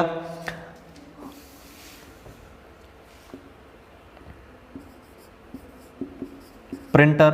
मतलब ऐसे जगहों पर जहाँ पे हमें इलेक्ट्रॉनिक डिवाइस का यूज ज़्यादा करते हैं, जहाँ पे हम इलेक्ट्रॉनिक डिवाइस का यूज़ करते हैं, वहाँ पे हम क्या करेंगे, वहाँ पे हम सर्वो वोल्टेज स्टेबलाइजर का यूज़ करते हैं, ठीक है। और जो हमारी इलेक्ट्रिकल डिवाइस है, जैसे ये भी हमारा हालांकि इलेक्ट्रॉनिक्स ही है, लेकिन यहाँ पे हम क्या करते हैं, हम एसी, टीवी और वीसीआर हुआ, फ्रिज वगैरह के लिए हम क्या करते हैं, हम स्टेप्ड स्टेबलाइजर का यूज़ करते हैं। और जो सर्वो की बात करेंगे तो जो महंगे, यानी कि खासकर हम बात करें कंप्यूटर वगैरह की, या फिर जहाँ पे आप बात करें फोटोकॉपी मशीन की, इन जगहों पे हम क्या करते हैं, सर्वो वोल्टेज स्टेबलाइजर का यूज करते हैं। और ये दोनों कई बार एग्जाम पूछे गए हैं कि कंप्यूटर और फोटोकॉपी मशीन, कंप्यूटर और फोटोकॉपी मशीन में हम किस प्रकार के स्टेबलाइजर का यूज करते हैं, ठीक है। कारण क्या है, जो हमारा जो कंप्यूटर है या फिर फोटोकॉपी मशीन है, ये क्या होता है, ये ज़्यादा सेंसिटिव होते हैं। यानी कि जैसे आप कंप्यूटर पर वर्क कर रहे हो, ठीक है, और जैसी सप्लाई अगर ऑफ होती है तो आपका जो कंप्यूटर क्या होगा, तुरंत बंद हो जाएगा, बहुत सेंसिटिव होता है। लेकिन जैसे आपका अगर फ्रिज हुआ, टीवी हुआ या वीसीआर हुआ या फ्रिज आपका जो चल रहा है, तो इसमें क्या होता है, लाइट तुरंत चली जाए फिर तुरंत आ जाए, तो ये क्या होता है, उसमें ऑपरेट होते हैं, कोई दिक्कत नहीं होती इनको ऑपरेट करने में। लेकिन आपका जो कंप्यूटर है, ये क्या होगा, तुरंत ऑफ हो जाएगा, और जो भी आप काम कर रहे हो, जो आपका जो डाटा वो क्या होगा, वो डिलीट हो जाएगा, आपका कंप्यूटर ऑफ हो जाएगा। इसलिए आप जानते हो हम यूपीएस यूज करते हैं, क्या करते हैं, यूपीएस वगैरह यूज करते हैं, किसके लिए, हम कंप्यूटर के लिए, ताकि अगर सप्लाई में ज़्यादा उतार चढ़ाव हो, सप्लाई अगर ऑफ हो जाए तो क्या हो, यूपीएस हमारा तुरंत सप्लाई को सेंड कर दे, 1 मिलीसेकंड के अंदर क्या करते हैं, सप्लाई को भेज देता हमारा यूपीएस। तो इस पॉइंट को नोट कर लेना, कंप्यूटर और फोटोकॉपी के लिए हम सर्वो वोल्टेज स्टेबलाइजर का यूज करते हैं, और ये क्वेश्चन कई बार एग्जाम में पूछा जा चुका है, ठीक है। आगे चलते हैं, अब बात करेंगे हम यूपीएस यानी कि अनइंटरप्टेड पावर सप्लाई। और उम्मीद करता हूँ कि आप सब लोग इससे परिचित होंगे, यूपीएस से सबने देखा भी होगा और नाम भी पता होगा सबको कि यूपीएस क्या होता है। तो यूपीएस क्या है, इसका फुल फॉर्म पूछता है, अनइंटरप्टेड पावर सप्लाई इसका फुल फॉर्म है। तो इसका नाम है ये अनइंटरप्टेड पावर सप्लाई, यानी कि क्या है, पावर सप्लाई को कभी इंटरप्ट नहीं होने देगा, बाधित नहीं होने देगा। जैसे इसका एक और काम होता है यूपीएस का, ये क्या कहता है, फिक्स वोल्टेज या फिक्स फ्रिक्वेंसी जनरेट करता है। यानी कि जैसे आप कंप्यूटर चला रहे हो, ठीक है, तो कंप्यूटर को अगर सपोज दैट चाहिए 220 वोल्ट, ठीक है, कंप्यूटर चाहिए 220 वोल्ट। अब मान लो जो हमें सप्लाई मिल रही है एसी, जो सप्लाई एसी मिल रही है, मान लो यहाँ भी 220 वोल्ट, यहाँ पे 220 वोल्ट मिली, कोई दिक्कत नहीं है भाई, अब तक चल रहा है। लेकिन जैसे कभी कभी क्या हुआ कि 220 नंबर के यहाँ पे 210 हो गया और यहाँ भी 210 हो गया, तो क्या हो गया, जो हमारा कंप्यूटर है, जैसे ही 220 से वोल्टेज का डाउन होगा, कंप्यूटर हमारा अगर 220 वोल्ट पे हमारा कंप्यूटर चल रहा है, तो जैसे हमारा वोल्टेज क्या होगा, 220 से डाउन होगा, फ्लक्चुएट होने के कारण सप्लाई, तुरंत क्या होगा, हमारा कंप्यूटर ऑफ हो जाएगा, तुरंत हमारा ऑफ हो जाएगा। तो उस केस में क्या होगा, उस केस में हमारा यूपीएस क्या काम करता है, यूपीएस इस वोल्टेज को 220 वोल्टेज को सप्लाई को बनाए रखता है। यानी कि जैसे ही ये क्या होगा कि 220 चल रहा है, ठीक, कोई बात नहीं, जैसे ही सप्लाई वैल्यू 210 हो गई, फ्लक्चुएट होगा, तुरंत क्या करेगा हमारा, तुरंत यूपीएस इसको मेंटेन करेगा, अपनी सप्लाई भेज देगा। और ये क्रिया बहुत तीव्र होती है, लगभग 1 मिली सेकेंड, यानी कि 1 सेकेंड से बहुत कम, यानी 1 सेकेंड का 1000वां भाग 1 मिली सेकेंड में क्या होती है, ये क्रिया होती है। तो यूपीएस का क्या काम होता है कि कंप्यूटर को कभी भी सप्लाई को बाधित नहीं करनी है, हमेशा क्या रहेगा, हमेशा 24 आवर जब तक आपकी कंप्यूटर चल रही है उसको सप्लाई प्रॉपर देता रहेगा। तो ये आपकी सप्लाई एसी चली जाए तभी आपका यूपीएस ऑन हो जाएगा, आपका सप्लाई देता रहेगा। या फिर आपकी जो एसी सप्लाई आ रही है 220, अगर वो फ्लक्चुएट हो गई तो कभी 210 हो गई, कभी 205 हो गई, कभी 215 हो गई, तो उस केस में क्या होगा, उस केस में जो कंप्यूटर है आपका वो उसकी सप्लाई क्या होगी, इंटरप्ट हो जाएगी, सप्लाई उसको नहीं मिलेगी। उस केस में हमारा यूपीएस ऑपरेट होगा और यूपीएस क्या करेगा, उसको 220 वोल्ट सप्लाई प्रॉपर हमेशा देता रहेगा। तो यही बात हमारा, इसका नाम है यूपीएस। तो इस पहले यही पूछता है कि यूपीएस का फुल फॉर्म क्या होता है, तो क्या होता है हमारा अनइंटरप्टेड पावर सप्लाई, यानी कि पावर सप्लाई की कभी को इसको बाधित नहीं करता है, हमेशा क्या होता है, सप्लाई हमेशा कंप्यूटर को दिया रहता है, ऑन रखता है, ये काम है। ध्यान देना, कंप्यूटर आदि उपकरणों के प्रचालन के लिए हम क्या करते हैं, एक ऐसी शक्ति यानी कि एक ऐसी पावर सप्लाई की आवश्यकता होती है जो क्या करे, जो 1 मिली सेकंड से कम टाइम में भी क्या करे, 1 मिली सेकंड से कम समय में भी उपकरण को प्रचालन मुख्य बैटरी सप्लाई से क्या करे, जोड़ दे। यानी क्या होता है कि यूपीएस एक प्रकार क्या होती है, हमारी बैटरी होती है, वो क्या करती है, वो स्टोर करती है, स्टोरेज उसके पास होता है। तो क्या हो गई कि जैसे मान लो हमारा कंप्यूटर है मेन सप्लाई से चल रहा है, एसी से मेन सप्लाई से चल रहा है, अब इन बीच में क्या हुआ कि हमारी सप्लाई ऑफ हो गई, तो तुरंत क्या करेगा हमारा जो यूपीएस है उसको तुरंत सप्लाई प्रोवाइड कर देगा, वो भी कितने टाइम में, 1 मिली सेकेंड के अंदर, यानी कि 1 × 10⁻³ सेकंड में क्या करेगा, आपको सप्लाई तुरंत कंप्यूटर को भेज देगा, कंप्यूटर को ऑफ होने नहीं देगा। क्योंकि जैसे अगर कंप्यूटर क्या होगा, ऑफ हो जाएगा, तो जो भी आप उस पर काम कर रहे हो या फिर जो भी आपने डाटा वहाँ पे लिख रखा था, सेव कर रखा, तो क्या होगा आपका, वो डिलीट हो जाएगा। तो इस वजह से हम यूपीएस का यूज़ करते हैं ताकि वो क्या करे, सप्लाई को टूटने ना दे, सप्लाई को ब्रेक ना होने दे, ये काम हमारा यूपीएस का होता है। तो यही बात है। इसका डायग्राम देखते हैं, ब्लॉक डायग्राम यूपीएस का कैसा होता है।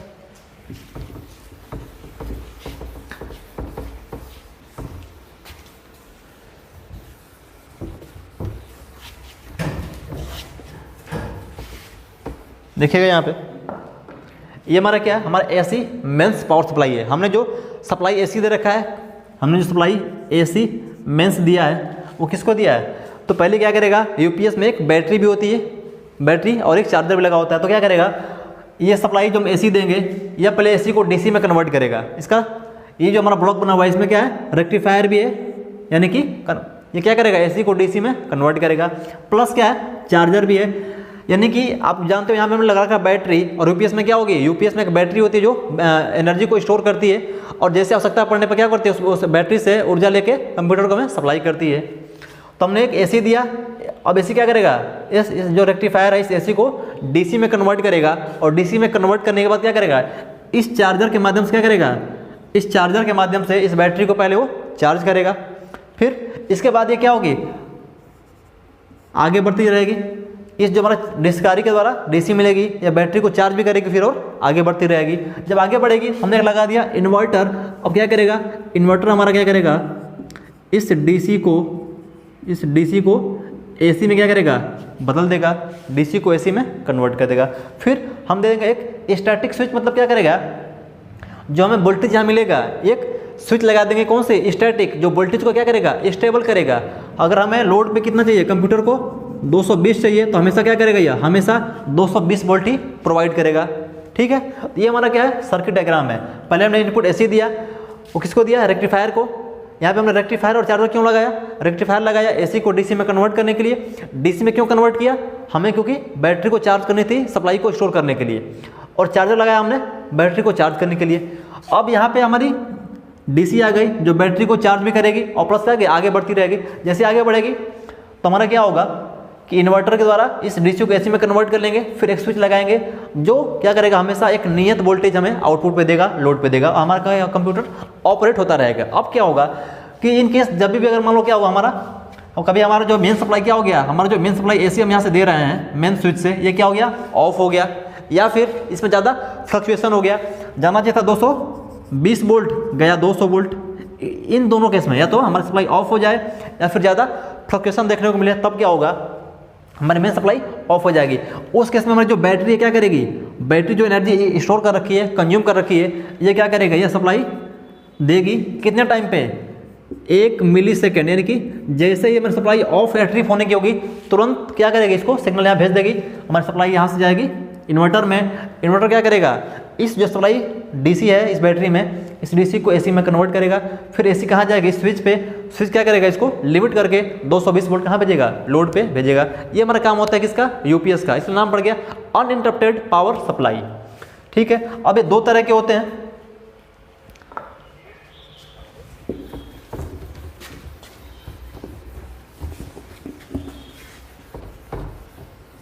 जैसे आप देख रहे होगे घर में जो आपके लगा हुआ है ना इन्वर्टर वगैरह, ठीक है, तो वहाँ भी यूपीएस लगा होता है।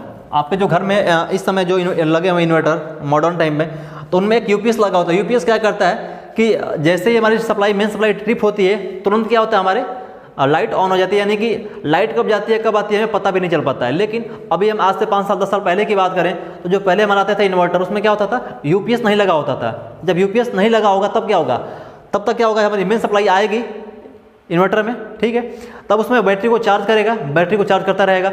लेकिन जैसी सप्लाई हमारी ऑफ हो जाएगी, हमारी जो मेन सप्लाई है अगर वो ऑफ हो जाती है, उस केस में क्या होगा कि उस केस में हमारी सप्लाई बिल्कुल ऑफ हो जाएगी।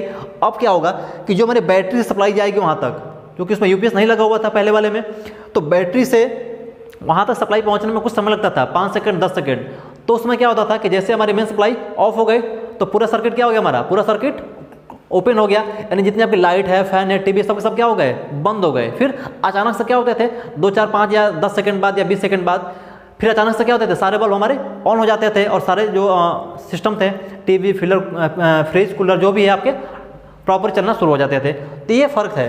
अब जो हमारे आ रहे इन्वर्टर मॉडर्न वाले में, इसमें एक यूपीएस लगा होता है, आप देखोगे उस पर तो लिखा होगा यूपीएस।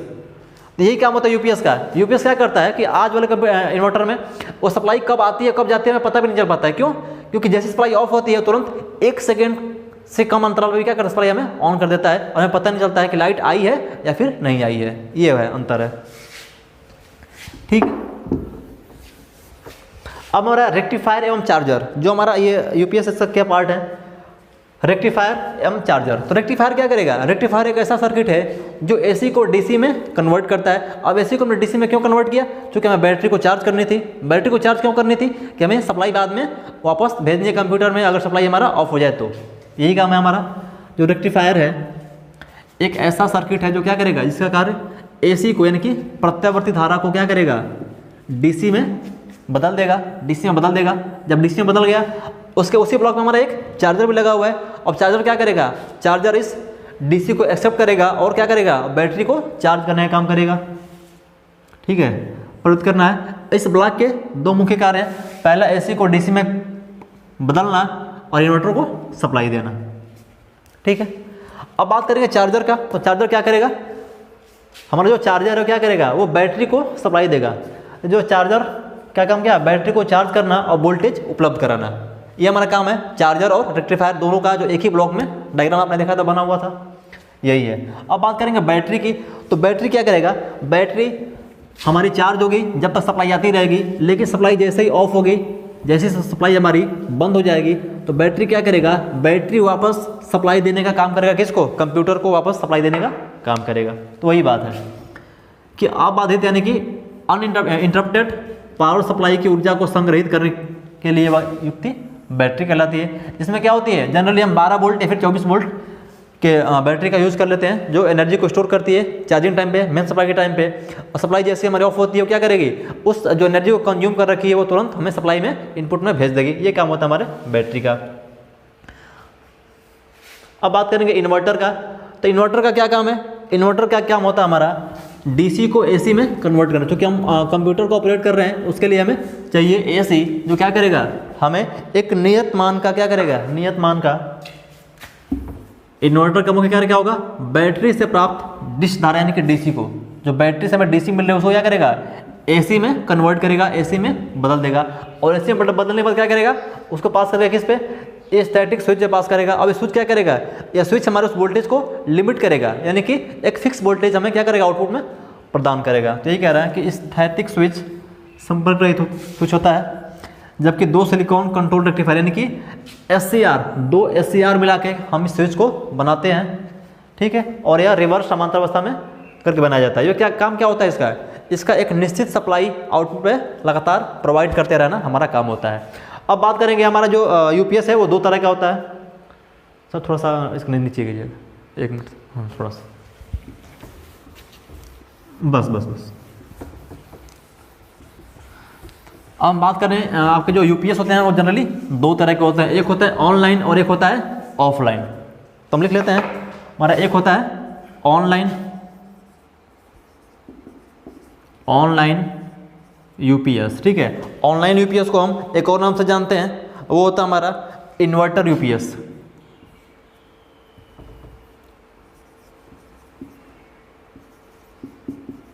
इन्वर्टर UPS के नाम से भी हम जानते हैं ऑनलाइन वाले को, ठीक है। और दूसरा होता है हमारा ऑफलाइन UPS, ठीक है। एक होता है ऑनलाइन UPS, एक होता है हमारा ऑफलाइन, और ऑफलाइन को हम बोलते हैं लाइन बेस्ड, यानी कि लाइन आधारित, लाइन बेस्ड। अब देखो हम बात करेंगे ऑनलाइन UPS और एक बात हमारा ऑफलाइन, तो दोनों में क्या अंतर है,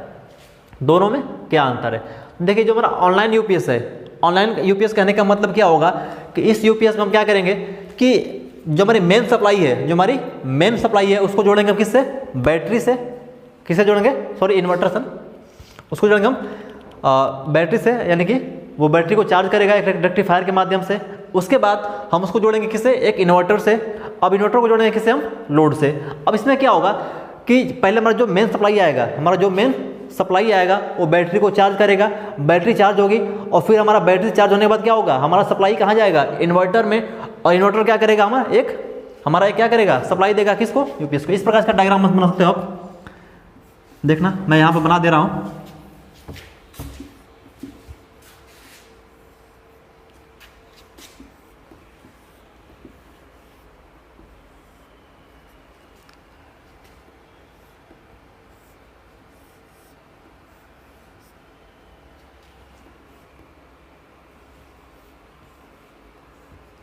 ध्यान देना, जैसे हमारा यहाँ पे है AC मेंस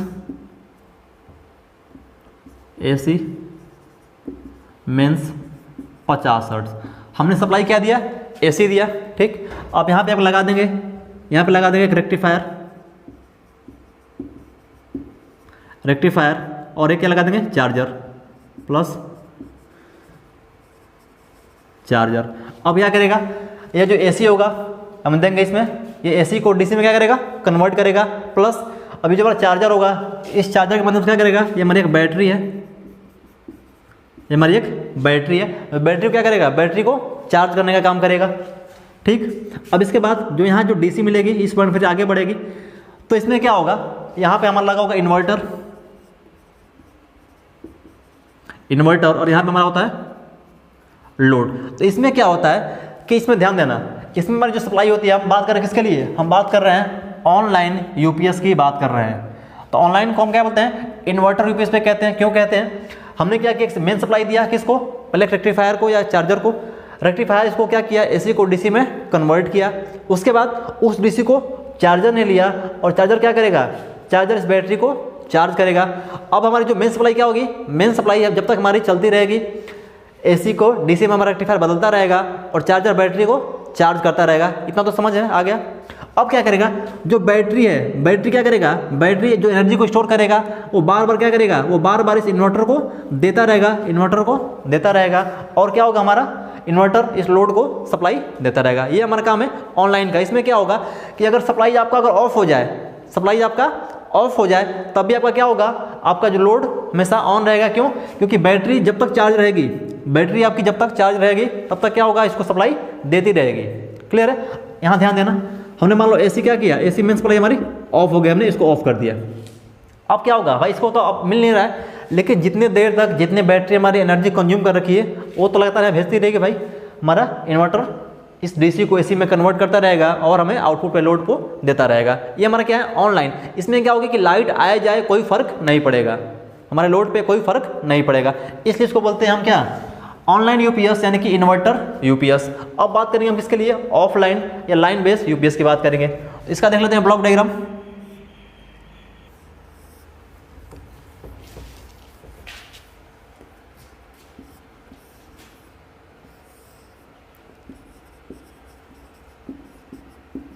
ये हो गया रेक्टिफायर प्लस चार्जर, चार्जर हो गया।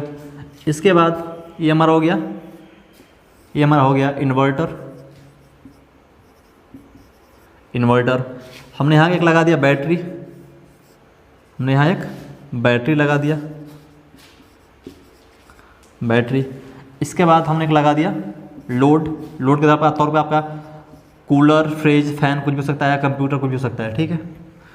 यहाँ हमने सप्लाई दिया कौन सा, एसी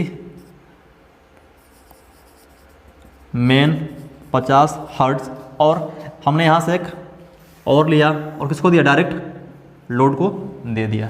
ये हमारा डायग्राम किसका है, ऑफलाइन यूपीएस का है। अब इसमें क्या होगा, ध्यान देना, इसमें क्या होगा, जब तक हमारा मेन सप्लाई ऑन रहेगा, हमारे जब तक हमें मेन लाइन मिलती रहेगी, तो ये क्या होगा, ये मेन सप्लाई हमने इसको दे रखा है रेक्टिफायर को। इसके पहले क्या होगा, जब तक हमारी लाइन रहेगी, मेन सप्लाई रहेगी, तब तक क्या होगा, हमारा जो लोड होगा इस मेन सप्लाई से क्या होगा, इस मेन सप्लाई से हमारा लोड चलता रहेगा, चलता रहेगा, ठीक। उसी बीच में क्या होगा, कुछ करंट और आगे पास करेगी, और ये रेक्टिफायर इस मेंस को एसी में, डीसी में, एसी को डीसी में कन्वर्ट करेगा। इस डीसी को चार्जर लेगा और चार्जर इस बैटरी को क्या करेगा, इस बैटरी को चार्ज करेगा, प्लस आगे बढ़ेगा। तो क्या होगा कि जब तक हमारा मेंस ऑन है, हमारा एसी ऑन है, उस समय क्या होगा, हमें जो लोड है ये हमारा आउटपुट पे, इसको डायरेक्ट क्या मिलेगी, डायरेक्ट हमारी एसी मिलती रहेगी और हमारा लोड चलता रहेगा, ठीक है, ठीक है। तो ये हमारा काम हो गया इसका। अब जब तक ये हमारा मेन ऑन रहेगा, मेन सप्लाई मिलती रहेगी, हमारा इस मेन सप्लाई से लोड हमारा चलता रहेगा, कोई दिक्कत नहीं आएगी। हमारे मेन सप्लाई क्या होगी, जैसे ही ऑफ हुई, मेन्स हमारी जैसे ही ऑफ हुई, तो अब यहाँ तो कोई सप्लाई है नहीं, अब क्या होगा, ये हमारे लोड काम नहीं करेगा। उस केस में क्या होगा, उस केस में हमारा ये क्या होगा, ऑन हो जाएगा। नॉर्मली क्या होता है, जब हमारे मेन्स ऑन है, जब हमारी मेन सप्लाई ऑन है, तो जब हमारी बैटरी है, जो ये वाला कनेक्शन है, जो ये वाला पूरा हमारा कनेक्शन है, ये क्या होगा, ये हमारा ऑफ कंडीशन में रहेगा, केवल बैटरी उस समय चार्ज होगी। जब हमारा मेंस ऑन रहेगा, उस केस में हमारी बैटरी केवल चार्ज होती रहेगी, सप्लाई को स्टोर करती रहेगी, और हमारा लोड क्या होगा, मेंस से चलता रहेगा। नंबर सेकंड केस कि जब हमारी एसी क्या हो गई, मेंस ऑफ हो गई, जब मेंस ऑफ हो गई, उस दौरान क्या होगा, जो हमारा ये वाला पार्ट है, जो बैटरी वाला पार्ट है, अब ये क्या होगा, हमारा ये हमारा ऑन हो जाएगा। अब क्या करेगा, या बैटरी डीसी भेजेगा इस इन्वर्टर को, इन्वर्टर इस डीसी को एसी में कन्वर्ट करेगा, और एसी में हमें क्या होगा, लोड को प्रोवाइड करेगा।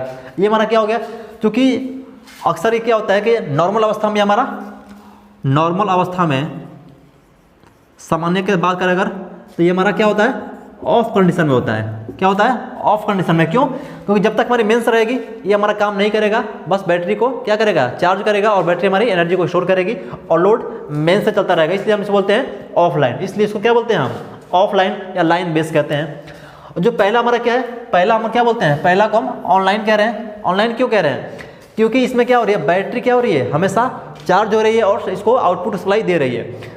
हमने क्या देखा कि यहाँ पे एक हमने एसी से मेंस से दे रखा लोड को, यहाँ भी कनेक्शन होता है, यहाँ भी इस मेंस से एक कनेक्शन होता है, लोड को डायरेक्ट कनेक्शन होता है, लेकिन वो तब काम करता है जब हमारा किसी भी कारणवश अगर हमारा जो ये प्रोसेस है, बैटरी इन्वर्टर वगैरह ख़राब हो जाए, उस केस में क्या करेंगे, जब हमारा बैटरी ख़राब हो जाए या फिर हमारा जो सिस्टम है इन्वर्टर वगैरह काम करना बंद कर दे, बेकार हो जाए, तो उस केस में क्या होगा, जो मेन लाइन आ रही है वो अब तो हमारा वो काम करेगा।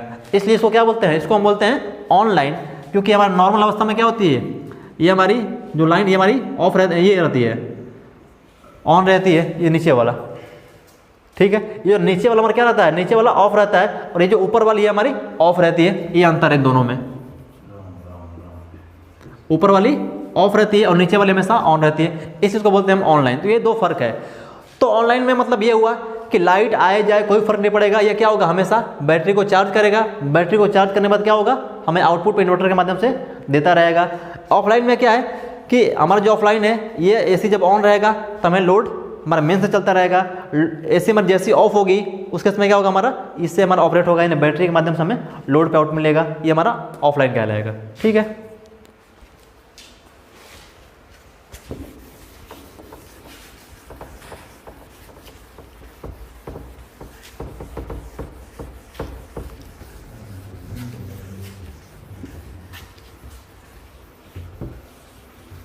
अगला पॉइंट हमारा यूपीएस के लाभ। तो क्या क्या लाभ है यूपीएस को, उसको देख लेते हैं, क्यों यूज करते हैं।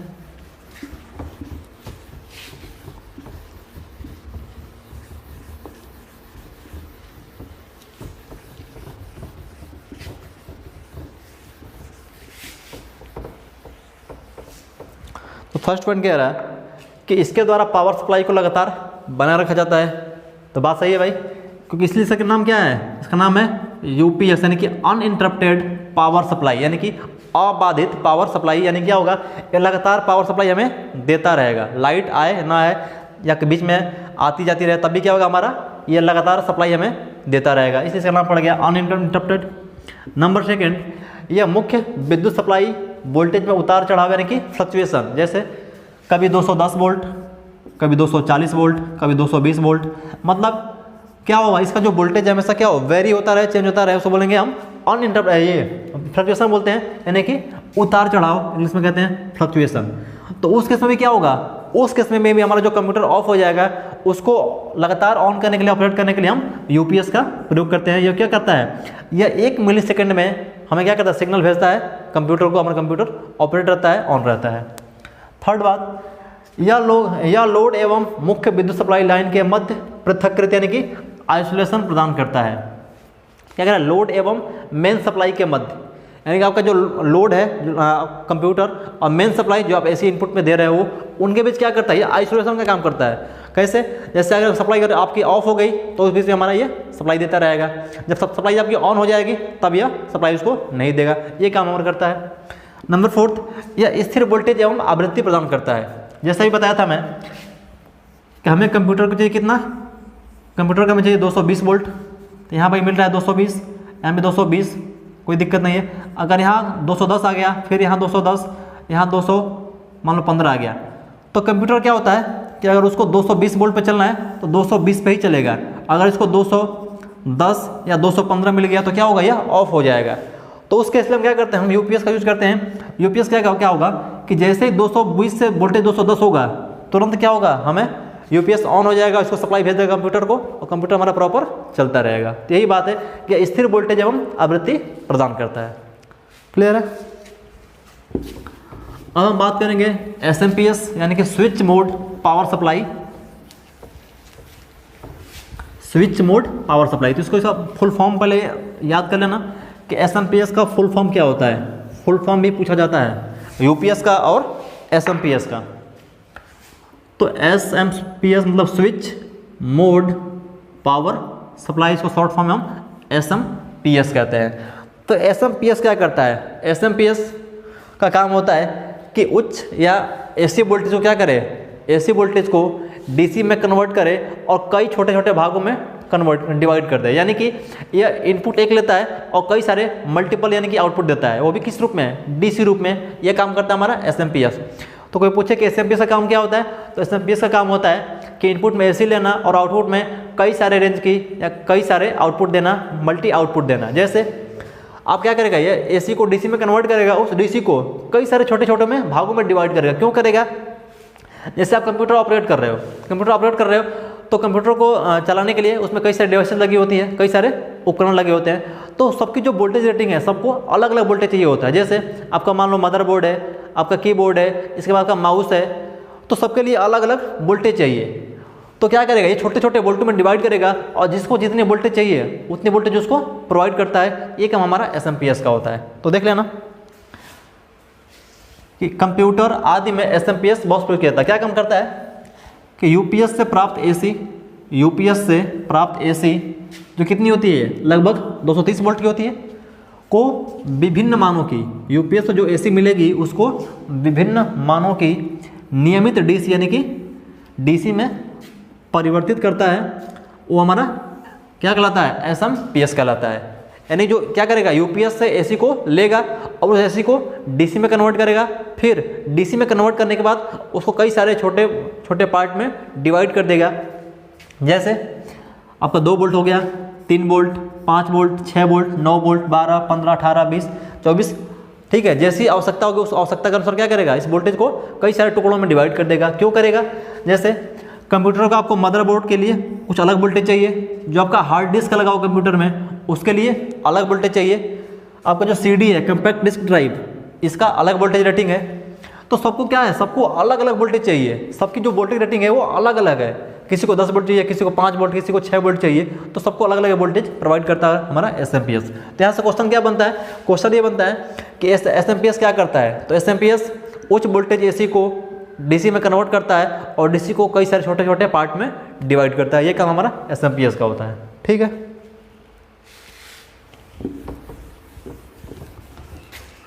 अब बात करेंगे इन्वर्टर की। तो इन्वर्टर क्या करता है, डीसी को एसी में जो युक्ति परिवर्तित करती है उससे हम क्या बोलते हैं, उससे हम बोलते हैं इन्वर्टर। यानी कि वह युक्ति जो डीसी को एसी में परिवर्तित कर दे, चेंज कर दे, उससे हम क्या बोलेंगे, इन्वर्टर बोलेंगे। यही है ना, डीसी को एसी में परिवर्तित करने वाली युक्ति क्या होती है, युक्ति या मशीन क्या होती है, इन्वर्टर कहलाती है, इन्वर्टर कहलाती है। अब इसके अलावा एक और का क्या काम होता है इसका, कि अगर इन्वर्टर क्या काम करेगा, इसका तो एक बैटरी भी लगी होती है, अगर हमारी मेन सप्लाई ऑफ हो जाए, मेन सप्लाई ऑफ हो जाए, उस दौरान क्या करेगा, उस दौरान हमारी ये लोड को सप्लाई देने का काम करेगा। तो ये बात है कि एसी आपूर्ति सप्लाई बंद होने की स्थिति में भी क्या करेगा, ये आपातकालीन है कि इमरजेंसी सोर्स के रूप में स्टोरेज बैटरी, जो बैटरी आप लगा रखे हो एनर्जी को स्टोर करने के लिए, स्टोरेज बैटरी का प्रयोग किया जाता है। और क्या करेगा, जो बैटरी हमारी होगी 6 वोल्ट, 12 वोल्ट, जितने भी वोल्ट की होगी वो एनर्जी को स्टोर करेगी, और जैसे हमारी मेन सप्लाई ऑफ होगी उस केस में हमें आउटपुट पर सप्लाई देने का काम करेगी। ये हमारा काम है इन्वर्टर का। इसका देखते हैं ब्लॉक डायग्राम।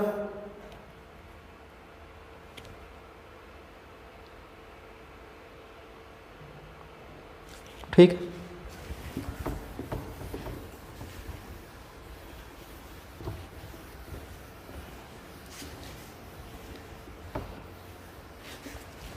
ध्यान देना,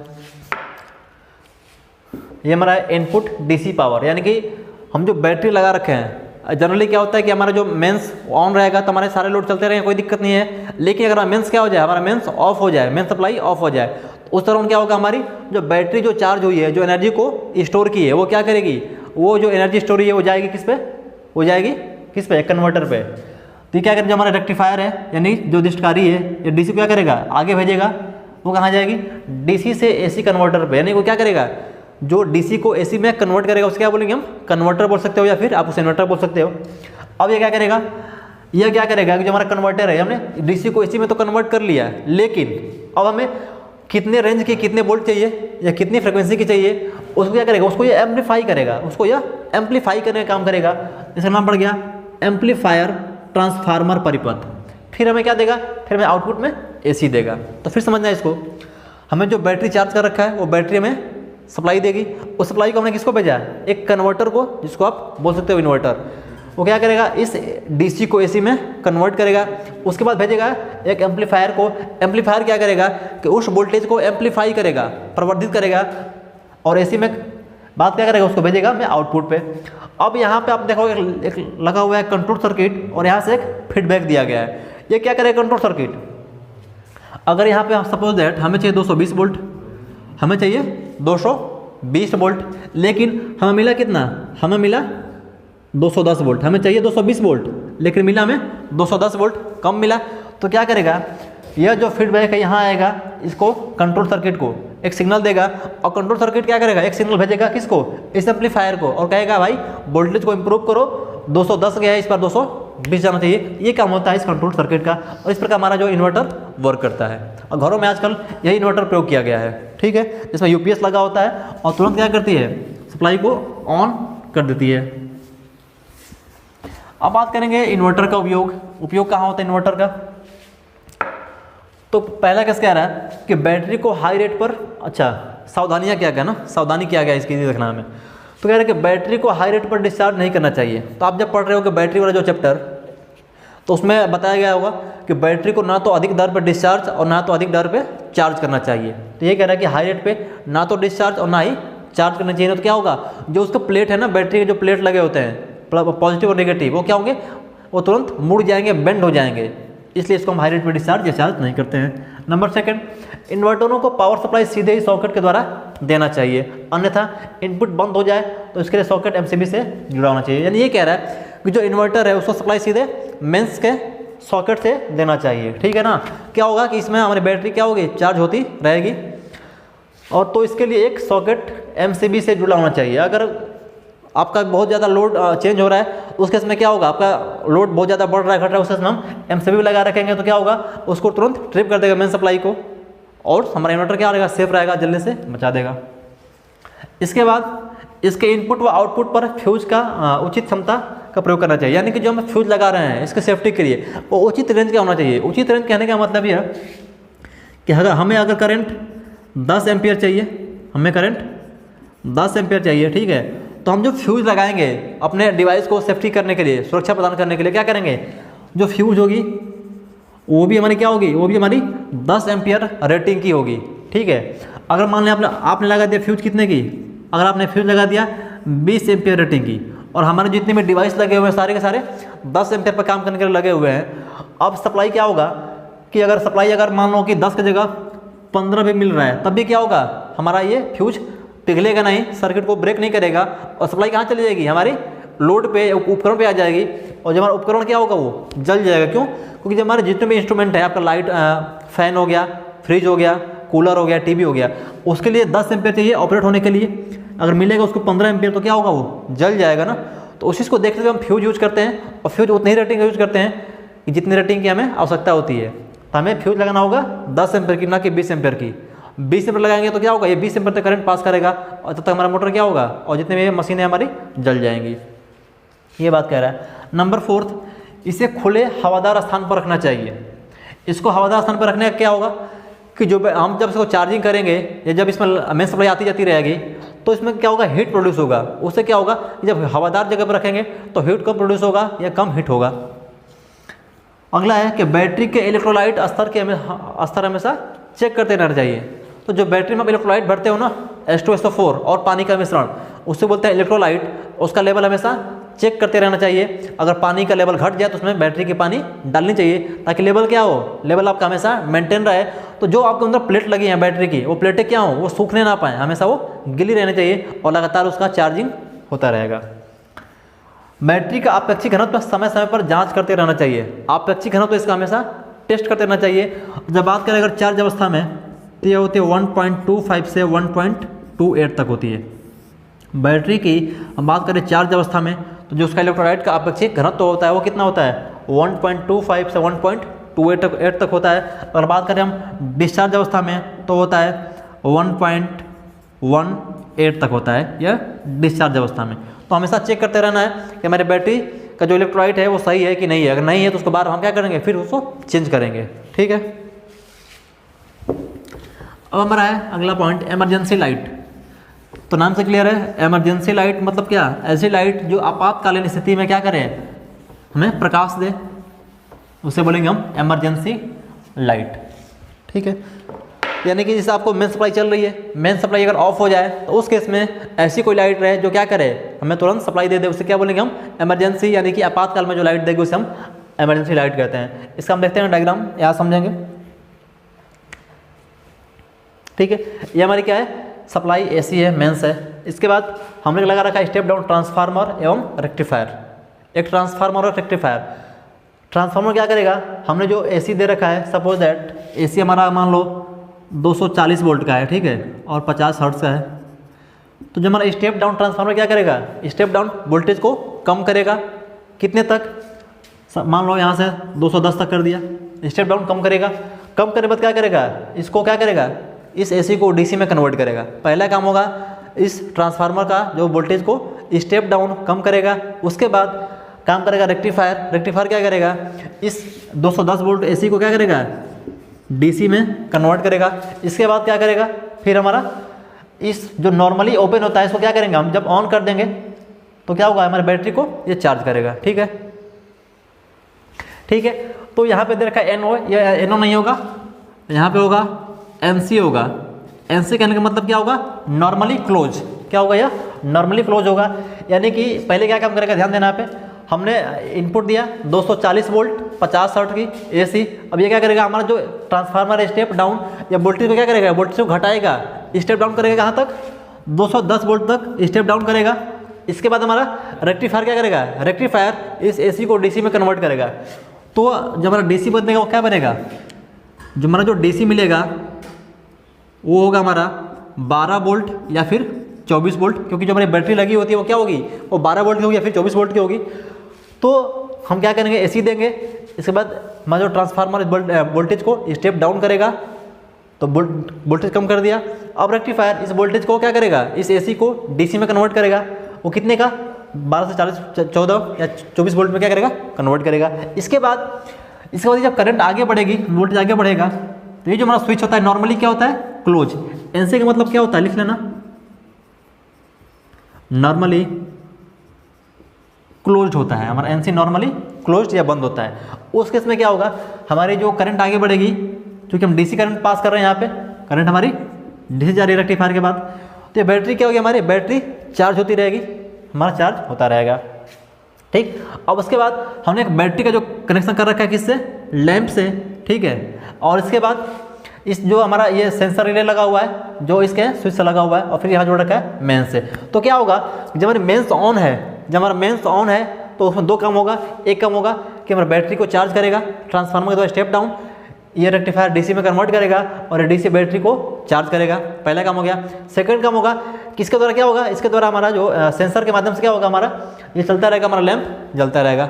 लेकिन जैसे हमारी जो AC क्या हो गई, हमारी AC जो ये सिस्टम है ये हमारी ऑफ हो गई, अगर ये AC हमारी ऑफ हो गई तो उस केस में क्या होगा, जो सेंसर रिले हमारा क्या करेगा, सेंस करेगा कि भाई यहाँ पे AC मौजूद नहीं है, AC हमारी मौजूद नहीं है। वहाँ पे क्या करेगा, ये होता है नॉर्मली ओपन, सामान्य अवस्था में क्या होता है, ओपन होता है, नॉर्मली ओपन। तो अब सेंसर सेंस करेगा कि भाई हमें मेंस नहीं मिल रही है, तब क्या करेगा यार, तब स्विच को क्या करेगा, क्लोज कर देगा। नॉर्मली ओपन था, अब क्या करेगा, अब इसको क्लोज कर देगा। अब ये टच हो जाएगा इससे, तो बैटरी से सप्लाई मिलेगी और इस स्विच के माध्यम से कहाँ जाएगी, लैंप में, और लैंप हमारा क्या होगा, हमारा लैंप हमारा ऑन हो जाएगा। तो ये हमारा है इमरजेंसी लाइट का सर्किट, सॉरी ये ऑन हो जाएगा ना, ऑन हो जाएगा, क्योंकि क्या है, अब बैटरी सप्लाई आएगी, ये जब रिले सेंस करेगा कि हमें यहाँ से कोई सप्लाई नहीं मिल रही है, तब क्या करें, इसको, ये ओपन था पहले, अब इसको क्लोज कर देगा, हमारे लैंप ऑन हो जाएगा। तो ये हमारा सर्किट डायग्राम था किसका, इमरजेंसी लाइट का। जो मेन लाइट ऑफ होने के बाद क्या होगा, तुरंत सप्लाई को ऑन करेगा। और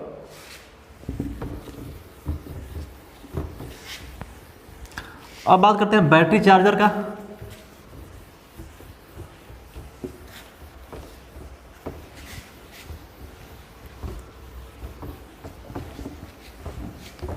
अब बैटरी चार्जर क्या होता है, वह युक्ति जो बैटरी को क्या करता है, चार्ज करने का काम करता है। अब क्या होता है, जो चार्जर हमारा क्या है, एक इलेक्ट्रिकल या इलेक्ट्रॉनिक युक्ति होती है। हमारी जो चार्जर क्या है, एक इलेक्ट्रॉनिक, विद्युत इलेक्ट्रॉनिक युक्ति होती है, जिसे AC इनपुट एवं DC आउटपुट के लिए क्या करते हैं, नियोजित या तैयार करते हैं।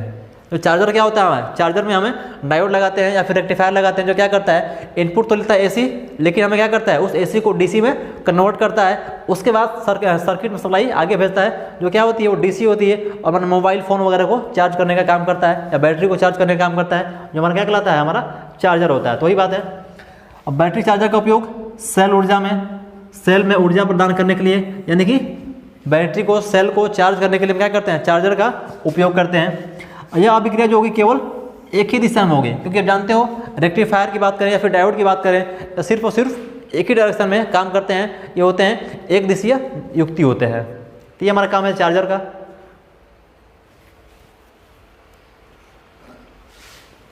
अब देखते हैं इसका ब्लॉक डायग्राम कैसा होता है चार्जर का।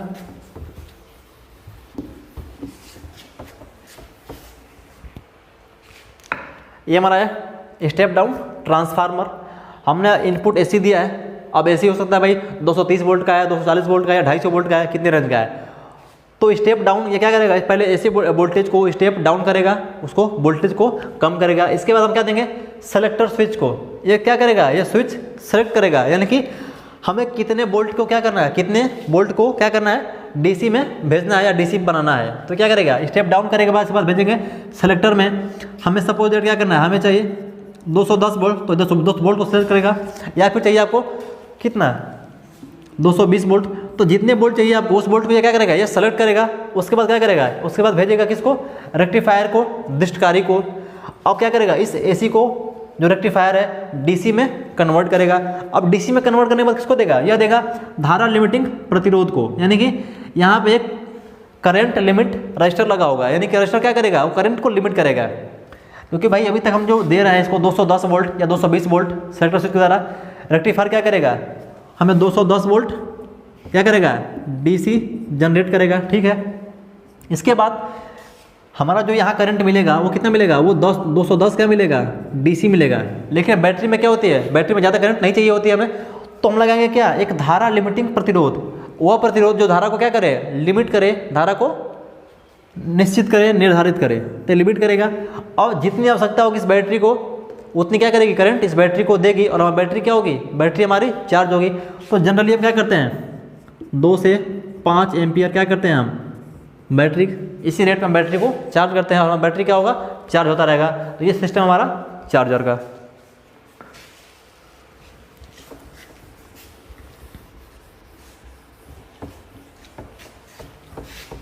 अब बात आती है मेंटेनेंस की। तो पहला हमारा जो पॉइंट है वो है मेंटेनेंस का। तो मशीन ब्रेकडाउन, तो मशीन में ब्रेकडाउन कब होता है, जब लोड अधिक हो या फिर उसका जो इंसुलेशन है वो ख़राब हो जाए या उसमें हीट ज़्यादा उत्पन्न हो जाए, तब वो क्या होगा, हमारा मशीन ब्रेक डाउन हो जाएगा, यानी कि मशीन हमारी ऑफ हो जाएगी।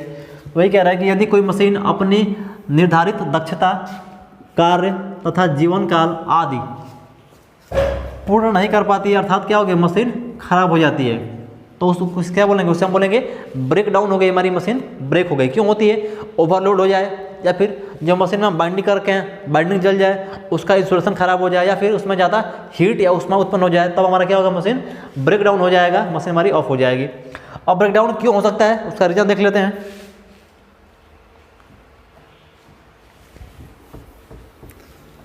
तो कारण है पहला ब्रेक डाउन होने का कि मशीन एवं, पहला है कि मशीन एवं पुर्जों का उचित स्नेहन न होना, यानी कि जो मशीन में मूविंग पार्ट है या जो भी इंस्ट्रूमेंट लगे हैं उस पर स्नेहन, यानी कि स्नेह मतलब क्या, उसमें जब तक हम लुब्रिकेंट नहीं यूज करेंगे सही से हम काम नहीं करेगा हमारा मशीन। तो अगर सही से उस पर तुम लुब्रिकेंट नहीं दे रहे हो, जो भी उनके कल पुर्जे उसकी साफ सफाई सही से नहीं है, तब भी हमारा क्या होगा, ब्रेकडाउन हो सकता है। नंबर सेकंड, मशीन पर उसकी क्षमता से अधिक लोड होना, यानी कि लोड का मान उस पर ज़्यादा होगा, उसकी क्षमता से अधिक होगा, तो क्या होगा, हमारी मशीन ब्रेकडाउन हो जाएगी। इसके बाद मशीन के अंतर्गत वोल्टेज धारा आदि का मान क्या होगा, अचानक से बढ़ जाए, वोल्टेज और धारा का मान अचानक से बढ़ जाए, तभी क्या होगा, हमारा मशीन ब्रेकडाउन हो जाएगी। मशीन को गलत संकेत देना, गलत मतलब क्या, इसका जो कनेक्शन है, कनेक्शन अगर आपका गलत होगा तभी क्या होगी, आपकी मशीन ब्रेकडाउन हो जाएगी, बंद हो जाएगी। मशीन को बिना कोई ब्रेक दिए लगातार कई घंटों तक चलाना, मशीन को आप क्या करोगे, लगातार जब चलाते रहोगे, कोई ब्रेक नहीं दोगे, क्या होगा, वो हीट होगा, जब हीट होगा तो क्या होगा, वो उसके कलपुर्जे खराब हो जाएंगे, वो हमारी ब्रेक हो जाएगी। नेक्स्ट पॉइंट है 6 नंबर देखते हैं।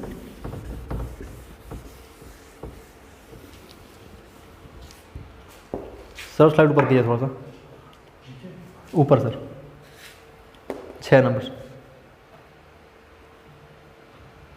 ठीक है। तो कह रहे हैं कि मशीन की निश्चित समयांतराल पर जांच, अनुरक्षण तथा मरम्मत न करवाना है, यानी कि आपकी जो मशीन है उसका एक नियत टाइम पे उसकी जांच नहीं करवा रहे हो, मरम्मत नहीं करवा रहे हो, जो उसमें लुब्रिकेंट चाहिए वो आप नहीं डाल रहे हो, तो क्या होगा, आपकी मशीन ब्रेकडाउन हो जाएगी, खराब हो जाएगी। तो ये सारे रीजंस थे।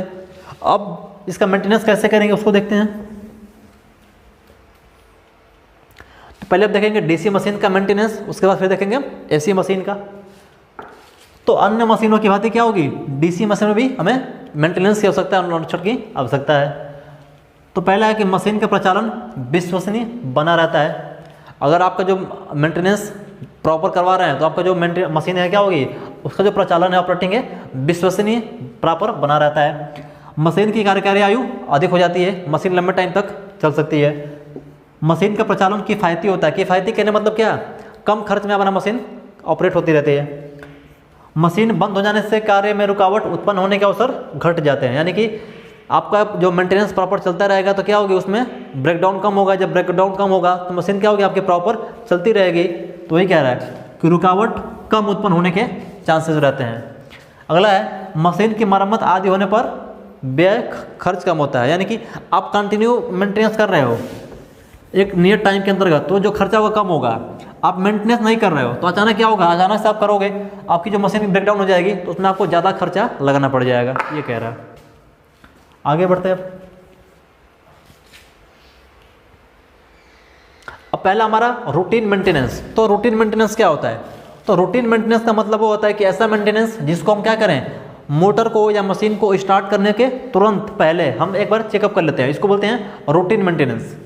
यानी कि आप कोई मशीन या मोटर स्टार्ट कर रहे हो तो उसको पहले तुरंत आप चेक कर लो कि हाँ सारी चीज़ें कनेक्शन वगैरह सही है, स्विच सही लगा है नहीं लगा है, ये सब जो हमारे कनेक्शन होते हैं इसको बोलते हैं हम रूटीन मेंटेनेंस बोलते हैं। जैसे आप सपोज बाइक स्टार्ट करते हो, ठीक है, तो बाइक चलाते हो आप, तो बाइक में आप देखते हो कि बाइक में तेल है नहीं है, ठीक है, क्लच ब्रेक वगैरह हमारा सब कुछ सही है नहीं है, ये आपका क्या है, रूटीन मेंटेनेंस है। आपको बाइक को स्टार्ट करने से पहले ये चीज़ आपको देखना पड़ता है, ये हमारा आएगा रूटीन मेंटेनेंस में। तो वही कह रहा है कि मशीन के संयोजक केबल तथा अर्थ केबल सही से हैं कि नहीं है, जो आपका अर्थिंग किया वो अर्थिंग सही है कि नहीं, आपको जो केबल लगाया है वो केबल का जो इंस्टॉलेशन है वो सही है कि नहीं है, ये पहला पॉइंट कह रहा है। नंबर सेकंड कह रहा है कि कम्यूटेटर पर होने वाले स्पार्किंग स्तर देखें, यानी जो आपको लगा रखा है कम्यूटेटर जो क्या करता है, हमारा एसी को डीसी में कन्वर्ट करता है कम्यूटेटर, तो उस पर जो स्पार्किंग हो रही है उसका लेवल क्या है, स्पार्किंग ज़्यादा है कम है, इस पॉइंट को नोट करना है। नंबर थर्ड, जाँच करें कि मशीन अधिक गर्म तो नहीं होती है, मशीन अधिक गर्म नहीं हो रही है, इसको भी चेक करना है। बियरिंग में तेल ग्रीस स्तर की जांच कर लें, आवश्यक हो तो तेल ग्रीस की पूर्ति कर लें। ये तेल क्या हमारा, इसको बोलते हैं लुब्रिकेंट, इसी को बोलते हैं लुब्रिकेंट। तो आप देख लो भाई कि तेल या ग्रीस उसमें लगा कि नहीं लगा है, नहीं लगा उसमें क्या होगी, उसमें घर्षण ज़्यादा होगा, आवाज़ ज़्यादा आएगी, उष्मा ज़्यादा उत्पन्न करेगा, इसलिए आप चेक करो। अगर नहीं है तो क्या करो, तेल और ग्रीस उसमें डालो। नंबर 5, जांच करें कि मशीन क्या अधिक शोर तो नहीं उत्पन्न कर रही है। भाई सिंपल सी बात है कि अगर ग्रीस तेल नहीं डालोगे तो क्या होगा, उसमें घर्षण ज़्यादा होगा, आवाज़ ज़्यादा आएगी। तो इस सब चीज़ हमारे क्या है, हमारे रूटीन टेस्ट हैं, रूटीन मेंटेनेंस हैं। अब बात करेंगे इसके आगे प्रिवेंटिव। प्रिवेंटिव मेंटेनेंस मतलब क्या है कि एक नियत समय पे, यानी कि मशीन को चलाने से पहले 1 हफ्ता 10 दिन पहले, या जो एक नियम रूटीन होता है उसको हम देखते हैं। जैसे आप बाइक की सर्विसिंग कराते हो, आपकी बाइक चलने लायक होती है, फिर भी आप एक समय पे 6 महीने पे, साल भर पे या 2 महीने पे आप उससे कराते हो सर्विसिंग ना। उसी प्रकार जो आपका मशीन है उसकी भी सर्विसिंग जरूरी है, 15 दिन पे, 20 दिन पे या एक महीने पे उसकी सर्विसिंग जरूरी है। जो पार्ट अगर ख़राब होने वाला हो या आधा हो चुका है, थोड़ा बहुत हो चुका है, उसको आप रिप्लेस कर दो। जो प्लस पदार्थ आपका लुब्रिकेंट है उसको आप चेक कर लो। इसके अलावा आपकी जो बियरिंग वगैरह है उसको चेक कर लो, कहीं बियरिंग ख़राब तो नहीं है। तो जो चीज़ पदार्थ बदलने लायक है उसको बदल दो, बाकी जो ठीक है मरम्मत कर सकता है तो उसको मरम्मत कर दो। ये हमारा क्या है, प्रिवेंटिव मेंटेनेंस कहलाता है। तो पहला है कि मशीन की धूल गंदगी आदि को पूरी तरह साफ कर लें।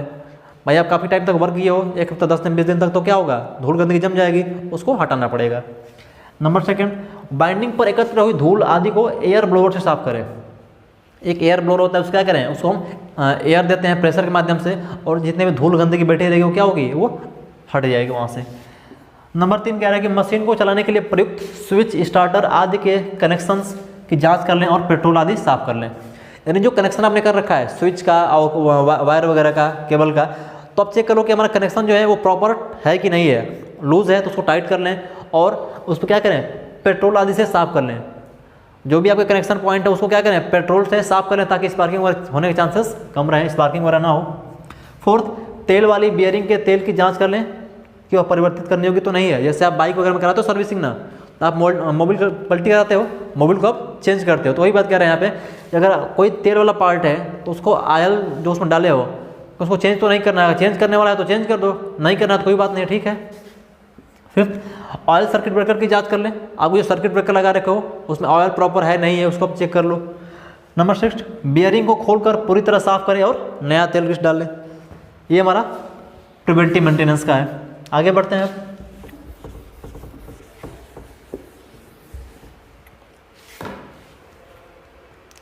इसके बाद कह रहा है कि ब्रश होल्डर, ब्रशों आदि को साफ करें और क्या करें, उसको घिस कर सिंपल यानी कि प्लेन करें। आपके जो ब्रश हैं, आप जानते हैं कि ब्रश क्या होना चाहिए, हमेशा प्लेन होना चाहिए। ब्रश पे अगर फ्रिक्शन ज़्यादा होगा तो क्या होगा, स्पार्किंग ज़्यादा उत्पन्न होगी, चिंगारी ज़्यादा निकलेगी, तो हमारे लिए सही नहीं है। तो कह रहे कि ब्रश होल्डर ब्रश आदि को साफ करें और ब्रशों की सतह को क्या करें, रेगमाल से घिसकर समतल करें, प्लेन करें अगर खुरदरा हो गया है तो। 8 बाइंडिंग के इंसुलेशन की चेक कर लें, आपका जो इंसुलेशन है प्रॉपर है नहीं है, इंसुलेशन नहीं है तो क्या करोगे, उस पर आप वार्निश की परत चढ़ा दोगे तो क्या होगा, उसकी जो इंसुलेशन है वो मजबूत हो जाएगी, ये बात कह रहा है। 9 कम्यूटेटर था ब्रश की जांच कर ले, आपको जो ब्रश लगा हुआ है कार्बन का वो कहीं घिस तो नहीं गया है, उसको चेंज करना पड़ेगा या फिर उसी को आप एडजस्ट करके घिस के सही कर सकते हो तो ठीक है, नहीं तो फिर नया ब्रश आप उसमें क्या करोगे, लगाओगे। मशीन के नियंत्रण युक्त स्विच स्टार्टर आदि क्या होगा, पूरी ओवरहॉलिंग हो। ओवरहॉलिंग कहने का मतलब क्या है, पूरी तरह से चेक कर लो कि वो सही कंडीशन में है या नहीं है, अगर नहीं है तो उसको चेंज करो। मशीन के खराब पुर्जों आदि को परिवर्तित करें, तो जो पार्ट आपका मशीन में खराब है, जो पार्ट आपका खराब है उसको क्या करोगे, नया पार्ट लगाओगे, उसको रिप्लेस कर दो नए पार्ट से, ये कह रहा है। मशीन में जो दोष दिखाई पड़े उस दोष को तुरंत दूर करें। मशीन में इस इंसुलेशन अर्थ प्रतिरोध को क्या करेंगे, मेगर से चेक करोगे, अगर अर्थिंग प्रॉपर नहीं है तो अर्थिंग क्या करोगे, अर्थिंग करोगे, नहीं तो क्या होगा, शॉक लगने का चांसेस ज़्यादा रहेगा। ये हमारे क्या है, प्रिवेंटिव मेंटेनेंस है मशीन के। ये मेरे डीसी के हैं। अब बात करेंगे हम एसी की, तो एसी में भी बिल्कुल ऐसे ही रहेगा, ठीक है, एसी में भी बिल्कुल ऐसे ही रहेगा, उसमें विशेष अंतर नहीं है। तो आपका जो ये चैप्टर है फाइनली यहीं पे फिनिश होता है, क्योंकि जैसे में आपका डीसी में मेंटेनेंस होगा, सेम मेंटेनेंस आपका क्या होगा, वो एसी में ही होगा और डीसी दोनों में कोई अंतर विशेष नहीं है। तो आपको क्या करना है कि जो प्रॉपर मेंटेनेंस है उसको करते रहना है, समय समय पर चेक करते रहना है। तो इस चैप्टर के जितने भी इंपॉर्टेंट पॉइंट थे लगभग सबको मैंने कवर कर दिया है। अब उसको 2 बार 3 बार वीडियो में देख के क्लियर कर लेंगे तो आपको एग्जाम में कोई क्वेश्चन नहीं छूटेगा। ठीक है, थैंक यू।